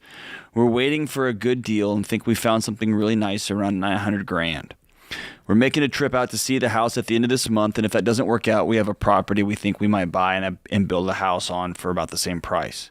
Are we too scared to spend money? We've just been at a point in our life when we first got together where we struggled so much, and I think we both just get scared of being there again. Yeah, I mean, that's the story of my life. Yeah, you've really helped me with that one, Dave. I think when your identity is survival, and I say it sounds identity when your body's trying to survive all the time, that you just develop a scarcity mindset. This all goes away in any second. And then we live in a world that tells us it's all coming down, it's all coming down, it's all coming down. And so it's really easy. $30,000 a month is a ton of money. And they still live like they're broke, right? They're still renting. It's just this terror that's in there. And you taught me, Dave, that in my language, you got to practice your way out of this thing. And for me, the gift that you gave me was practicing using ratios and to stop looking at, like for a couple that went broke, $900,000 feels like $1 billion, right? Let's look at the ratios. Let's look at the costs. Let's look at the actual percentages of things. And that's given me a lot of peace and allowed me to practice a new way of doing life. Well, it helps use your intellect, your brain, to make the decision on facts. It's bringing my brain back online. Yeah, right? I'm using facts instead of feelings. That's right. Because what happens is there's two things that cause two situations, and they usually go together, actually. Number one, if you've gone broke, like I have, then or like she has in this situation, you have to heal from that. And the only way you heal from that, move from this I'm always going to be broke mentality to I'm never going to be there again mentality, is you have to practice and you have to do new things. The second thing that happens is when you start and you were making $30,000 a year and then you're making $30,000 a month, mm-hmm. What happens is the math grew faster than your emotional capacity to manage that. Now, I'm not saying you didn't have the intellectual capacity to manage the money. I'm saying that, I'll give you an example around here at Ramsey, okay? I mean, I grew up normal kid, right? And I worked my butt off cutting grass and doing everything else, shoveling whatever had to be shoveled, all this kind of stuff, right? And what we spend on coffee at Ramsey with 1,100 employees, I never made that much in a year. Right. And we spend it on coffee. Oh, my God! It's just like to get my emotional head around those numbers sometimes, it's an intellectual exercise. Yeah. What we spend on copier paper in a building, it's just like because of the scale. Right. And it's like, and we're not doing anything wrong. It's nothing irresponsible. The coffee's not ridiculous. It's not Starbucks. I don't even like Starbucks. And so, but it's not inexpensive coffee. It's not expensive. It's just good coffee. But, it's not that. It's just there's a lot of it. Right. And so the same thing's true when you're buying you've been driving a $5,000 or $8,000 car that breaks down and the tires are bare for the majority of your life, to emotionally buy a $50,000 car, even if you're worth $10 million. Doesn't matter. It's a difficult decision because you feel like weird. Yeah. Because your emotions are not used to sitting in that car. Your nose is not used to smelling that smell. The new car smell. It doesn't come up. Well, for us, so for Sheila and I, when we bought our house in Texas, I had a great job. She had a great job. I could not believe that a human being would spend this much money on a house. Dave, I didn't sleep for 2 or 3 days. Couldn't breathe. When we bought it and we closed, we went in with the key, opened it up. Sheila fell to the floor crying. She could never have believed that she could live in such opulence. And we sold the house, and I made enough money to pay cash for like a $15,000 truck. So we made a little money on it. And we got $185 for it. And then we moved to Nashville. And you can't buy somebody's, you can't, I mean, and so here's the thing. I had, and I'll use the word sinfully, I had lumped people who buy houses that cost this much money into, those are those people. Mm-hmm. We're these people. Mm-hmm. Mm-hmm. And People like us. I had divided the world up into us's and them's in an unfair way. Sometimes people do that on race. Sometimes they do it on education level, on religion. Sometimes they do it based on the fact they've been broke or they grew up broke. Like a friend of mine grew up in the hood, and he said, getting out of the hood's easier than getting the hood out of you. You know? And that's the truth. That's the thing. And so what we're saying is, every one of us have had down times or broke times or made more money than we ever made in our life. And it is normal for your emotions to struggle to catch up. So, Molly, you're normal. Yes. Buy the house. Yes. The way you fix this is you have to do what John says about trauma of any kind. You have to say facts are your friends. These fears are irrational. And so if you have $600,000 cash in your bank account and you want to buy a $15,000 car, and you have a weird feeling, it ain't the math, Bubba, it's you. And acknowledge the feeling. Acknowledge it. I have a little thing that I write them down. I still write them down. Yeah. When they're obnoxious and they're dumb, I write them down, and then we move on. Yeah, and because it takes the power away from them. That's right. Stacy's in Fort Worth, Texas. Hi, Stacy. How are you? Hi, I'm fine. Thank you so much for taking my call. Good. I'm very honored to speak with you both. You too. What's up? So we have a daughter who's in college, and then our twins who will be going off to college in the fall. Mm-hmm. And we had a very lengthy, not your normal baby step 2, and it's left us with a house that needs repair on everything. And so my question for you is, would it financially make sense to just sort of get rid of the house as is, sell it to one of those companies that just takes it off your hands? No, they take it off your hands at wholesale. You need to call a good real estate agent and have them come in and say, there's 10 things you could do. 6 of them are worth the money. The other 4 you need to let the other people do. Whatever it is, okay? But if you'll spend the money on paint, on landscaping, on the recarpet, it's going to 2x your return when you get ready to sell the house, and you're going to get the enjoyment of it. So you need to make a list of projects. The way you eat an elephant is a bite at a time, that your real estate agent, your future real estate agent, gives you the priority on. This is the most important one, down to the least important one, and work your way down those projects with cash. And then some of them you don't need to do because they're not worth doing. We'll let the next owner do it. But it's a retail buyer, not a we buy houses buyer. Yeah. So we buy houses buyer is a wholesale buyer, and you don't need to take that hit because you don't have the energy to fix this house. Get the house fixed up. Get a real estate agent to guide you through it. Get multiple bids. Prioritize it. Work one project at a time. You don't have to do them all at once, and you don't go into debt to do this. So, good question. You're on your way. You're on your way, Stacy. You're closer than you feel like. This is The Ramsey Show.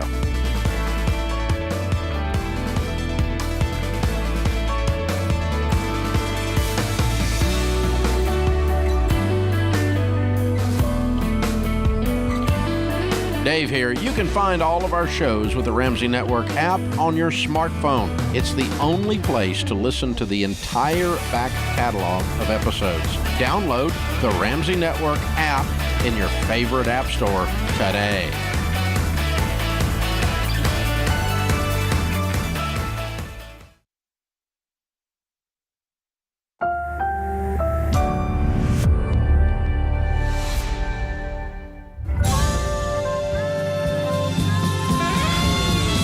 Live from the headquarters of Ramsey Solutions, broadcasting from the Pods Moving and Storage Studios. It's The Ramsey Show, where we help people build wealth, do work that they actually love, and create real, actual, amazing relationships. The phone number here is 888-825-5225. Dr. John Deloney, host of the Dr. John Deloney Show, is my co-host today. He's also the #1 best-selling author of the book, Own Your Past, Change Your Future. Sarah is in Detroit, Michigan. Hi, Sarah. Welcome to the Ramsey Show. Hi. Thank you for taking my call. Sure. What's up? My father-in-law bought a home for my husband's ex-wife to live in about 15 years ago. Whoa. Stop.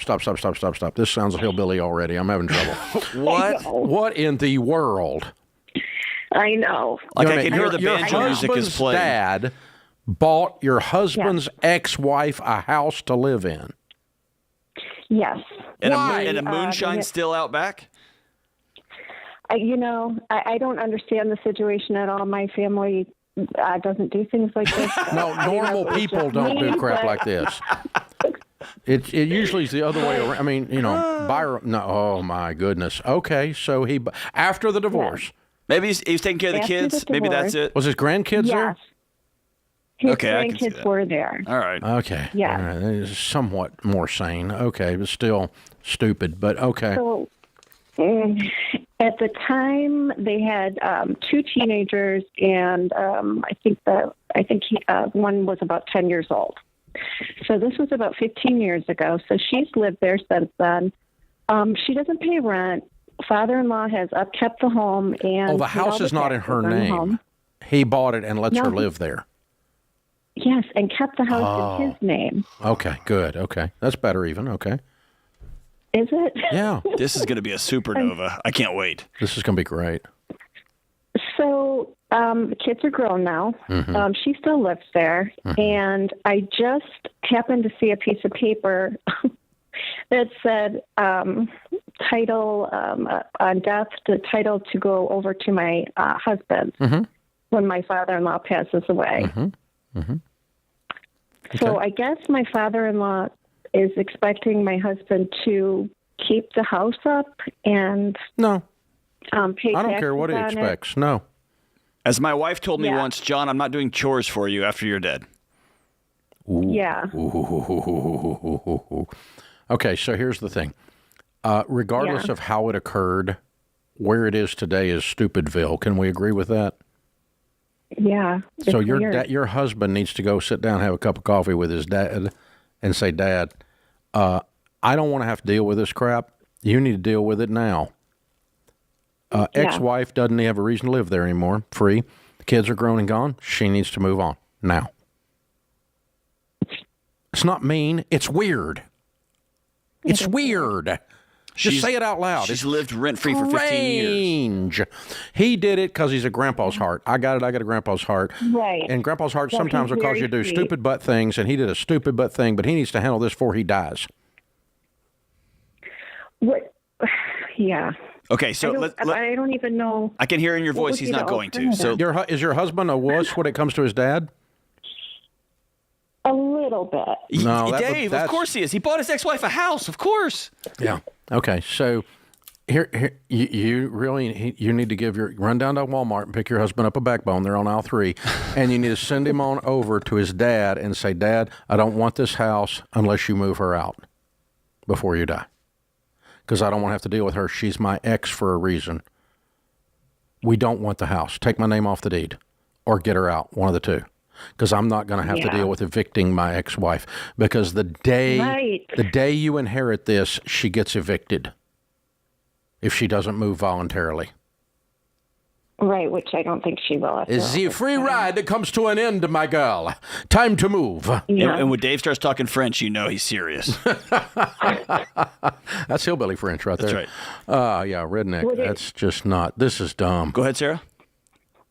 Would it be an option for him to instead just deed the house over to the ex-wife since he wanted to? If he wants to give it to her, he can give it to her. I don't care. This is a weird freaking family. Okay? But if I'm in your shoes, I want to tell you, what I'm trying to do with all my sarcasm and bombasticness is you think this is crazy, and you're right. That's what I'm trying to do is affirm you. Your feelings about this are completely correct. This is Strangeville, Stupidville, Weirdville. Okay. And let me affirm one more thing for you. There are 3 towns right together, and the intersection is your ex-wife's house. Okay. And Sarah, I'm so glad it's not just me. Okay. It's not you. Sarah, there's 22 million people listening to this going, "Oh my God." There's another layer to this. Also, you're realizing in real time your husband is, like Dave eloquently said, doesn't have a backbone. And hasn't dealt with something that should have been dealt with a long, long time ago. And it's right for you to also feel that sense of who is this guy? When things get sideways, he just goes, oh, so it's going to be okay. This is ex-wife. This is somebody that's out of his life. They went through a legal process. It's over. And so you're right to call him on that as well. Y'all need to have that conversation because you're losing respect for him, right? Here's the thing. he's going to deal with it, or he's going to deal with it, or he's going to deal with you. He's going to deal with it with his dad. He's going to deal with evicting her after he gets the house, or he's going to deal with you. He gets to deal with this. It's not an option. He just gets to choose what he deals with. And the easiest path is go sit down and have a cup of coffee with his nutty father. Right. And go, Dad, no, I don't want this house. No, I don't want your timeshare either. Don't leave me that either. Both of them are dumb. Right. I don't want this. You know, And if Dad won't deal with it, then you two need to decide, are we going to go through a legal proceeding and evict her and sell this house, and then she's going to sue us and all that, or are we going to deed the house over to her and just walk away? No, I'm not giving it to her. There's no way. There's no way. She just needs to leave. This woman has had – I've had enough of this woman already. This woman needs to move out of this house, okay? My God, what a freeloader.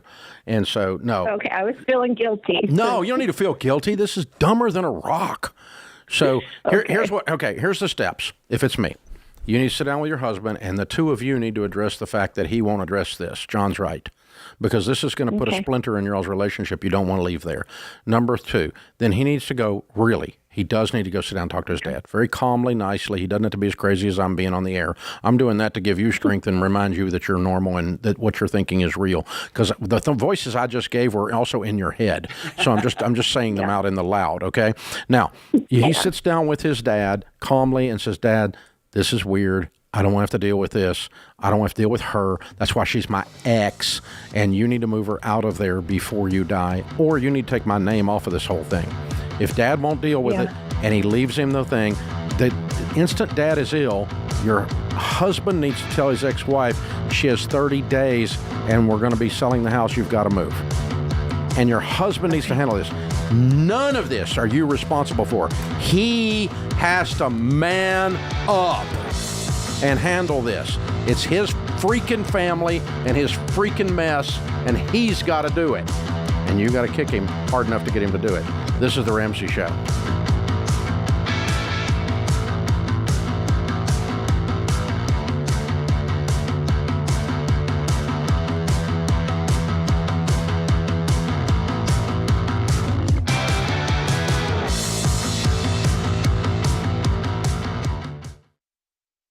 Buying a home is one of the biggest decisions of your life. You need a partner like Churchill Mortgage. Churchill is one of the highest rated lenders in the country, and they're Ramsey trusted because they do what's right for you. Churchill works with you to build a mortgage the Ramsey way, one that doesn't bust your budget, sets you up for financial success, and helps you get out of debt faster. Go to churchillmortgage.com today and get started.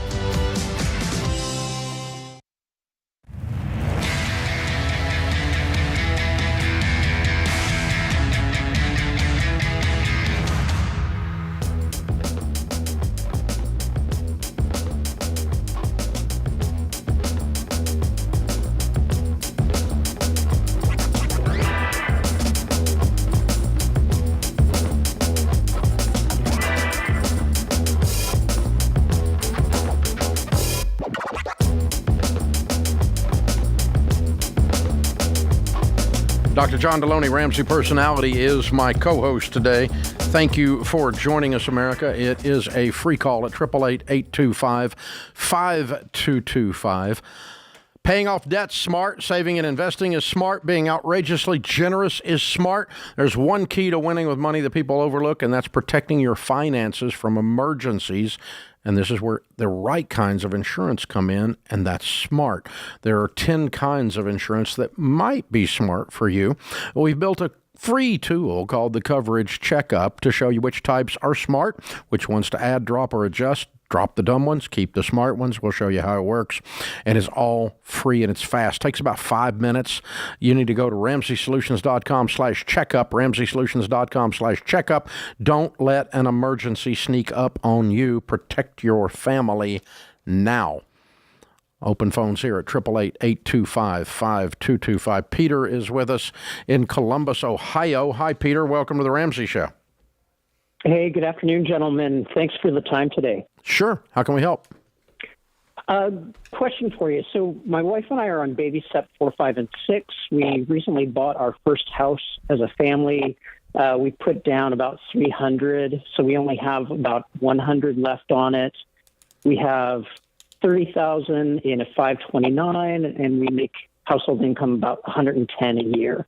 We currently pay about 12,000 a year in daycare, and we're looking at sending our son to private school, and we figured tuition is probably going to be roughly what we pay in daycare today.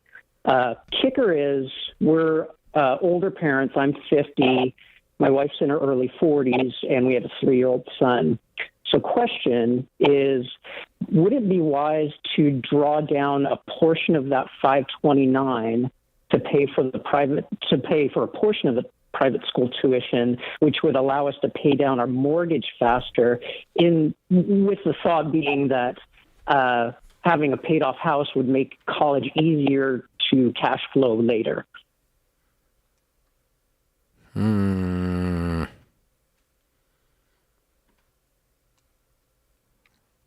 I wouldn't call it dumb. I'm struggling with it from a timing standpoint because I'm thinking of all the I always think of the downsides because I always get to deal with people when their plan didn't work because life blew up, right? And so how could life blow up and mess up this plan? Okay, you're an older parent. Let's say Fort Junior gets to college, you die. Well, your plan didn't work because you're not there to cash flow college. You with me? Right. That bothers me because we drained his 401 or we drained his 529 so that he could go to private Christian kindergarten, and we traded that for college. Nah, I'm not making that trade. I'm going to cash flow it or I'm not doing it.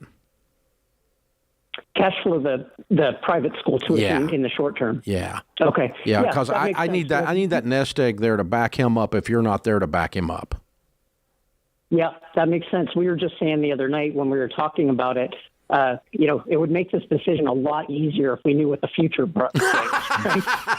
Yeah, you get that one figured out. Let me know. I'll help you franchise it. But yeah. I think Michael J. Fox figured that out for you. He's got 3 installments you can watch. Oh. Great. Thank Back you to the so much, Future. Yeah, that one. Yeah. Careful. Yeah. Okay. I didn't know what you're talking about there for a second. Appreciate it.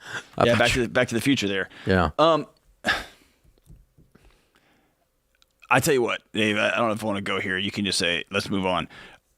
I get more blown up on social media. Like, the people who follow me are so kind. I get blown up on one issue. Two. Travel sports. And the other one is I send my kids to public school. And well, I can help you with that. I'll just tell you, I'll take the heat. Yeah, it's all 3 Ramseys went to public schools. Yeah. And none of the 3 Ramseys did travel sports. Because Daniel was pretty good at ice hockey, but he wasn't going to be playing in the NHL. Yeah. So I'm not dumping $15,000 a year for the kid to play travel sports and me be out of town every weekend. He ain't going to make it. Yeah. Well, but I'm going back to what this guy was talking about with, I mean, he's talking about literally mortgaging his future for this, to get my kids out of this school so they can come to this school. Well, he's going to send him to the private Christian school. That was not an issue. It was just how to pay for it was the only question. Yeah. And so now then he didn't ask if we thought it was a good idea. Yeah. That wasn't the point. But yeah, there's when someone wants to go to a private Christian school, there is usually one of 2 or 3 reasons. Yeah. One is they live in a neighborhood where the public schools they don't perceive them as being safe. Yeah. Okay. And another rough area. Yeah. Okay. 2 is they want to ensure that the teaching is done from a Christian worldview, not with all the wackadoodle that truthfully a lot of the teachers unions and other things are put into the schools now. There's wackadoodle in the schools. Yeah. And they don't want their kids in there. And like I was watching this guy, I was cracking up on a post the other day. He said, he had homeschool kids, and he's like, people tell me, what about you have homeschool children, they're not going to be properly socialized. And he went, socialized by drag queens? Oh, I mean, man. really? Thank you. No, thank you. I don't want to be socialized by drag queens. So homeschool's a really good idea. Yeah. It's really a good point, actually. But the idea is, well, what's the third one? So safety, religion, yeah, and academics. Okay. Sometimes the academics are better. Yeah. They want to go to it's not always a private Christian school, but a private school for better academics. For better academics. And so, like in our neighborhood, we have, in our neighborhood here, I won't name it, we have a private school that's well known. Yeah. It does have a Christian underpinning or background, but it also walks around claiming to have better academics. Gotcha. But the graduation from college rate is exactly the same as the public school that's a mile and a half down the road. Right, exactly. And it's like $30,000 a year. Yeah. Per kid. So you just got to decide, is it worth it? Like you decide if you're going to go to a college. Yeah. That's more expensive. What is the value proposition in that case? And I think there is something to be said. And the more wackadoodle the world gets on just worldview of the teaching staff, it's that I don't want wackadoodle to talk to my grandkids. Okay. Yeah. Now we live in a weird bubble where our public schools in this county are unusual. They're number one in the state. They're incredible, yeah. And number one in the state. And the people in our general area here share our values. Yeah. By and large. There's a few wackadoodles out there, but I mean most of the people are like normal humans. They're not aliens teaching in the classrooms, like you read about on in the news and everything. But so we're a little bit spoiled. Yeah. In that regard. So where Hank goes or where my grandkids go to public school, all of my grandkids go to public school. Yep. But that public school is better than a whole lot of private schools in a whole lot of ways. Right. So, but it's unusual. Not all public you can say that about. So anyway, you just got to look at the situation. But I get blown up on that too. Because this idea that, if you've got extra money and you want to spend, Rachel did competition cheerleading. Sure. 2 years. Yeah. And we paid some money for her to go to the gymnast thing and learn how to do flips off somebody's shoulders or whatever it was she did. And then I think we went to one competition in Atlanta or something where she flipped or whatever. But it's, today as a 34-year-old mom and best-selling author of 3 books, has not done a single flip lately. So I'm just saying. She did fine. It's not come up again, Yeah. So that's... But it's, it's part of her childhood. But there's a weird thing that goes with that travel sports thing, and it's the same. I think it's the same button you're pushing with a private school thing. Well, I had a unique perspective of dealing with students whose parents outsourced. They hid their kids from these conversations, never had them, and then they show up in college, and the world's sideways. Yeah. And so there's something about I love the idea of my kids hearing things and being challenged, and then coming home to me. Not to their 19-year-old roommate, right? Yeah. So. About how life works. About there's just people with wackadoo ideas out there, man. Is God real? Yeah, that's exactly right. Let's have some conversations at home about this, by the way. I'm not outsourcing my children's spirituality, but that's another conversation. You betcha. This is The Ramsey Show.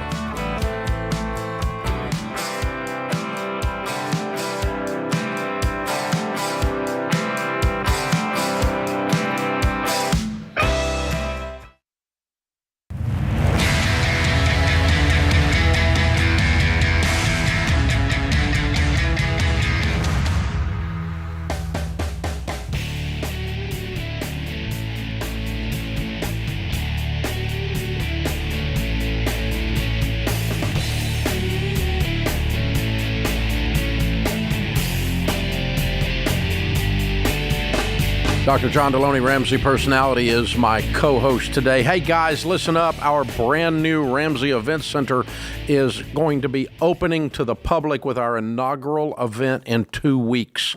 April 14th and 15th, we're going to be doing our very first live event there, the Nashville Smart Conference. We're going to be doing this show live from the stage there. There are some free tickets to watch that left if you want to check our website at RamseySolutions.com/events. And then the Smart Conference is Friday evening and all day Saturday, teaching you everything about all the different areas that we teach on, from jobs, work, and career to money and investments to just getting better at life, and of course, relationships and mental wellness with Dr. John Deloney.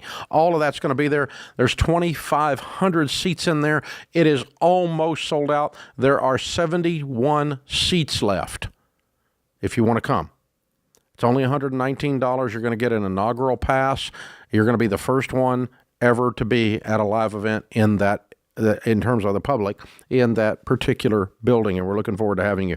RamseySolutions.com/events. Come on out. We'd love to have you. All right, Desmond and Sierra are with us on the debt-free stage. Hey, guys, how are you? We're doing well. Did I say that right? Is it Sierra? It is Sierra. Okay, great. Good to have you guys. Where do you live? We are in Atlanta, Georgia. Fun. Welcome to Nashville. How much debt have you paid off? We paid off $130,000. All right. How long did this take? It took us about 4 years. All right. And what was your range of income during that time? We started out about 80, and then we ended up about 115,000. Very good. What do you do for a living?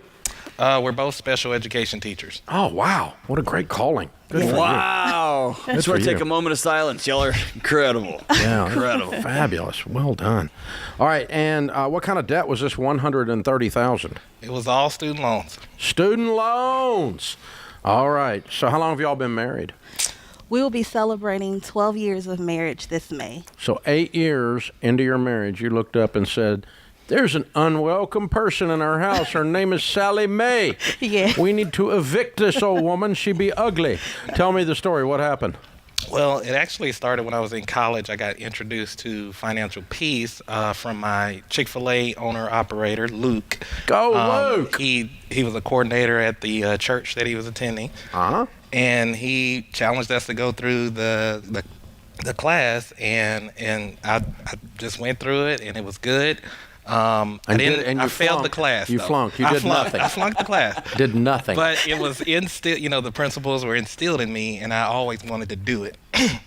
And so one of the funny stories is I had a difference check. And I actually paid for her engagement ring with the difference check after the class. So, of course you did. I failed the class, so we'll just say that. That's all right. Okay. So you got her a ring, though. I got her a ring. You got the girl. I got the girl. All right. And now we start living. Now, what was the wake-up call 4 years ago? Well, I had a very long journey getting through school. I had challenges with choosing what I wanted to major in, and so it took me a long time to finish. And so Desmond said, once you finish school in 2017, it is time for us to get started. We know the principles, we know what to do. It's a matter of doing it. Of course, he was ready to go, but I was like, it took me a long time to get through school. I'm not trying to pay nobody's debt. I want to have fun. I want to spend money. So it took a while for my heart to catch up with what I knew I needed to do in my head. And after listening to many Dave Ramsey shows, morning, noon, and night, and going Desmond, you're merciless. Desmond. The worst date in Atlanta. I drank the Kool-Aid. I got addicted. He did. We listened to it so often, and even going through Rock Solid Finances, which actually taught how to steward money from a biblical perspective. A mixture of all of that actually allowed my heart to catch up with what I knew I needed to do, and so we got started. All right. And so once she comes on board, it's game on. It was game on. We started chunking everything at the debt. When she got her teaching job, that kind of boosted our income. Mm-hmm. So we just started doing all sorts of things. I got a bus driver's license just to be able to get extra money. Wow. I coached. She took extra side hustles, and so it was game on, and we just went on with it. Well, good for you guys. Well done. All right, so take me to 10 months in. Oh, like the adrenaline's worn off, you're already done. What kept y'all going? Actually, we're coordinators, financial peace coordinators, so we use that to kind of help us to keep the motivation going, and so that helped, because we had to live it, teaching the class and everything, and so those types of things, continuing to listen to the Ramsey Show, debt-free screens, getting motivated, that's what kept us going. Yeah. Yes, and also having little milestones along the way, because I'm a shopper, I like to shop, and I'm like, look, if we're going to do this, I need to have some moments where we can celebrate when we meet a payment goal, and so having those moments along the way was very helpful. So what kind of celebrations did you do? So one time we went to the Fox Theater in Atlanta. We went to go see The Lion King live. Oh, so that was a big celebration, but we had to pay off a large lump sum before we did that. But that's good. I like that. Yes, it was little things here and there to kind of keep us motivated and keep us going. Carrots to dangle. Yes. Yes, we I had like to trick ourselves to keep going. So what's it feel like to owe nobody nothing? Oh, free. So free. We were talking about that earlier today. It just feels freeing to not have that weight over you anymore and to not owe anybody anything. So it feels great. Yes. I was talking to somebody the other day. They said they felt grown up. Isn't that weird? Yeah. It's like I made the little kid inside me behave so that I could be like doing grown-up stuff. And that was a pretty cool thing. I like that visual, because that's what happened to me. Yeah. You know, that's how I felt. And because I remember I used to think when you went to Costco or Sam's, like you had to leave with $200 worth of stuff like it was federal law. Yeah. Like that's why they check your receipt on the way out. They want to make sure you spent your $200, right? You got to go back in, Dave, get some more peanut butter, man. So get that 8 gallons, right? Yeah. And I mean, I don't know what it is, but it's weird. And so, well, congratulations, y'all. Thank you. I'm very, very proud of you. Sierra, have you been on a barn burner shopping spree yet? Yes. I have. I'm not going to lie to you. I have. That was always the struggle. That line item in the budget was closed, and we always had a 30 to 15-minute argument over that. Let the record show that they have foil T-shirts. They look incredible. That say they look amazing. They look amazing. Live like no one else. I'm thinking Desmond had nothing to do with these T-shirts. Oh, I did. Oh, you did? Idea. He did. It was his I wanted idea. a T-shirt. I called it wrong. No, Yes. you did. Did you produce them? No. A teacher friend of mine created the shirts for us. Yes. Well, I love it. Very Thank good. you. Okay, they look great. They look great on camera. Did you bring too. us one? No, but we can get you one. We can get you one. She goes viral. I love it. It's awesome, guys. Way to go, you guys. All right, what do you tell people the key? You're leading a class now. And one thing about leading the class, like you said, you can't be a hypocrite. Sometimes that's a bigger motivator than doing it for yourself. Yeah. But you're leading a class. What's the secret to getting out of debt? Well, one thing that helped us to get out of debt was definitely remembering our why. You know, we both grew up in single-parent, single-income homes, and so we got to witness what the struggle was like to make ends meet. And we said we wanted something different for the royal family. Amen. We didn't want to live in debt, and that verse comes to mind constantly. The borrower is a slave to a lender. We didn't want to be a slave to our lender. We wanted to free ourselves, and so that's the key that kept us going. Well, you are the royal family. That's your last name. On. That's my last name. My last name rhymes with the lunch meat, dude. How you get royal?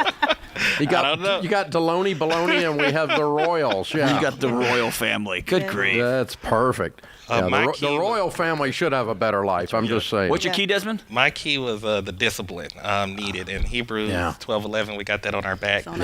No discipline seems pleasant at the time, but it yields a harvest of righteousness. And that's so true. We just struggle. You know, it's tough while you're in it, you know, but if you keep pushing along, it's you can get to the other side. Yes. So we leaned on that verse. And I would add one more thing, making sure that you have some good accountability. It is a tough journey, and so having some accountability along the way is also helpful. Amen. Desmond and Sierra, $130,000 paid off in 4 years, making $80 to $115. Count it down. Let's hear a debt-free scream. 3, 2, 1. We're debt free.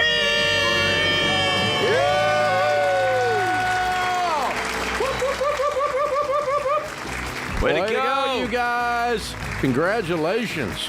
Wow. Change the royal family.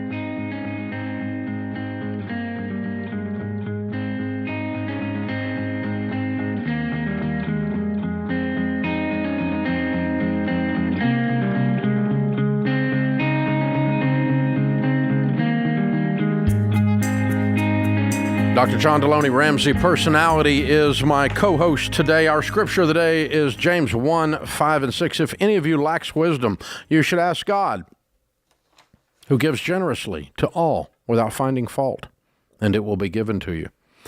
But when you ask, you must believe and not doubt, because the one who doubts is like a wave of the sea, blown and tossed by the wind. Theodore Roosevelt said, in any moment of decision, the best thing you can do is the right thing. The next best thing is the wrong thing. The worst thing you can do is nothing. Ooh. I like that. It's good. Emily's with us in Dallas, Texas. Hi, Emily. Welcome to the Ramsey Show. Thank you so much for taking my call. Sure. How can we help? Okay, so my husband and I, we make $247,000. We are debt free, and I've been working full time right now and going to law school. So I've been cash flowing my way. I graduate next month, and so for the first time, I'm able, because all my money was going to law school. For the first time, I'm able to invest my money. My company has a 401k, but they don't have a match. And then because of our high income, I can't invest into a Roth IRA, sorry. And so my question is, should I just go ahead and invest in my firm's 401k, or is there a better route of investing? Wow. And you're 100% debt free? Yes. Okay. Way to go. That's incredible, Emily. Congratulations. That's really hard. Very cool. And you've landed your law job. Yes, I'm working at my law firm now, and we're actually just waiting for bar results next week. Okay. I did take the bar exam early. Wow. What a wonderful time for you. Congratulations. No, actually, Dave, this is the worst time. The week before the bar comes out? No, it's waiting. Yes. Waiting is hard. But I mean, all the work is done. Oh, yeah. I mean, you've worked for a long time to be sitting here right now. Incredible. Way to go. All right. So the answer to your question is, what about a house? Have y'all got a home? Yes, we do. Do you owe anything on it? Yes. I think we owe about half on the house. Half. So maybe of like what? $150. Okay, you owe $150,000 on your home. You say you're married. Yes. And your household income is what? $247,000. Excellent. Okay. Do you have any money in savings? Yes. I have about $10,000. And then we still haven't put our savings together. How long have you been married? We've been married about 2 years. Okay, put them together tonight. Okay. If you can share a bed, you can share a bank account. Okay? Will do. Because all the data is people who try to live like roommates don't have anywhere near the relational success nor the financial success. All the data says couples that combine their finances, combine their goals, combine their fears, combine their dreams, charging forward, are the couples that have the most wealth built and the best quality relationships. So that's where that comes from. I didn't just make that up. And let me tell you this, Emily. My nerd research was on the mental health of attorneys, of lawyers. Was it really? Yeah. And listen. Wow. All of your training and your job is you are outside the bell curve. Your whole life is dedicated to serving and loving people whose the things that don't happen to the rest of us all the time happen to them, which means you lived outside the bell curve, which means all the marriages you read about and experienced are ones that blew up. And so it's really common to start creating little pockets in your life of safety. Like, I'm going to have my savings, he's going to have his. She said she'd do it tonight, but yeah. But I heard it in her voice. Still good speech. She's not. Oh, really? Yes. So, okay. Emily, you have to decide right now, I'm going to live this life because the world needs attorneys. I'm pro attorney to the end, but you have to decide we're going to do this the right way. And we're going to choose to buck the system and be united in this thing, or it's just going to crumble underneath you. Okay. Back to your question. Here's what you do. We're going to walk you through what we call the baby steps. The first thing you need to have as a couple is an emergency fund of 3 to 6 months of expenses. So I'm going to call that in your all's world $30,000 or $40,000 cash. You never touch that except for a rainy day, an emergency, an unexpected event. In other words, you never touch it because you make enough money to cover 90% of your unexpected events out of your cash flow. Okay? But this is something big blows up and you got an extra $30,000 laying over here that the two of you say that's grandma's rainy day fund. You know what that means, right? And so you got that. Mm-hmm. Once you've got that, then I want you to save 15% of your household income into retirement, no more. And that's baby step 4. 5 is start saving for kids' college. You don't have any kids yet, so we're not doing that. I think you don't have any kids yet. You don't have any kids yet, right? No kids. Okay, so no kids, so we don't need to do baby step 5, which is kids' college. Baby step 6 is while we're putting 15% of our income away towards retirement, we're going to throw the rest of the money we get that we have as slush money above living a reasonably good life. I mean, you make really good money, so you live a good life. Throw the rest of the extra money at the house until the house is paid off. Mm-hmm. So What I'm saying is if we don't need to max out retirement to get to that 15%, then we don't have to worry about your question. But let's go ahead and walk it through anyway. So the first thing I want to do is I want to do Roth. Our first thing I want to do is do a match. You said your company does not match. Does your husband's company match? Yes, I think he's investing about 12%. And then he has like an 8% match. Yeah. All I care about is the total of your household. Between the two of you, the total is 15% going in. Not you 15, him 15. That would actually be 15, but he could put in 12 and you could put in more than, and you could put in 17 as long as the total is 15 of the total household income. You follow me? Yeah. Okay. So that's what I'm after. Everything above that goes to the mortgage. So I want you to max out your 401k. I want him to max out his 401k. And I want them to be in Roth 401ks if Roth is available. Roth is better than traditional because it grows tax-free. The only thing better than Roth is Roth with a match. And he's got a match, you don't, but we're still going to max yours out. It's going to take that probably to get to 15% of your huge income. So, and then you can do Roth IRAs. They're called backdoor Roths, and you can do those with a good investment broker. If you don't have one, go to RamseySolutions.com, click on SmartVestor. The people we recommend will be there, and you can choose one from the list. They're really good, and they'll show you how this works. The backdoor Roth IRA, I do one, and my income is well in excess of the max. And all it is you open a traditional, an after-tax traditional IRA, and you fully fund it, and 30 seconds later, you flip it to a Roth. It creates no taxes, and it's an after-tax traditional. I can do that at any income limit and then flip it to a Roth. That's called a backdoor Roth. I do those every January for me and Sharon. And it's not that much. It's only $6 or $8 grand, depending on your age and all that, but that's, you can still do that, and those things will get you to that 15%. But when you get to 15% of your total household income going into your total retirement between Roths, backdoor Roths, 401ks, his 401k, yours, Roth 401ks are available, do those. Whoever's got the match ought to go there first. That's him. When you get to 15, stop and throw everything else towards the mortgage till the mortgage is clear. When the mortgage is clear, then you max out everything else. Then once everything's maxed, Dave, beyond the backdoor Roths and both 401ks, then what do? Then I buy mutual funds that have a low turnover ratio, which does not activate the capital gains because they don't sell the stocks inside of them very often. That's a low turnover ratio. Or I buy real estate that I pay cash for. But you're not going to be there for a couple of years because you still got a house to pay off. And that's where we're going to get to. Wow, that's interesting about attorneys. I did not know that. We do need attorneys because we need attorney jokes. We need lawyer jokes. No, we need people who are rational third parties that keep people like me who are hotheads from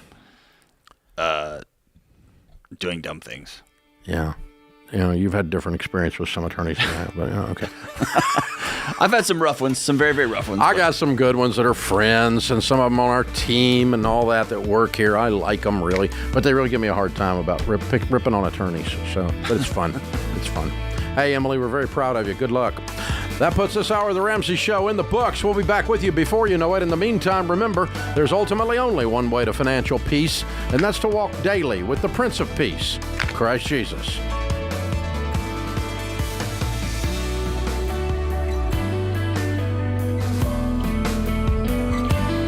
Hey, it's Dr. John Deloney. If you like what you heard in this episode and want to know more about getting started on the Ramsey baby steps, go to RamseySolutions.com and click on the Get Started button. We'll help you figure out the best next step for you based on your specific situation. That's RamseySolutions.com and click Get Started.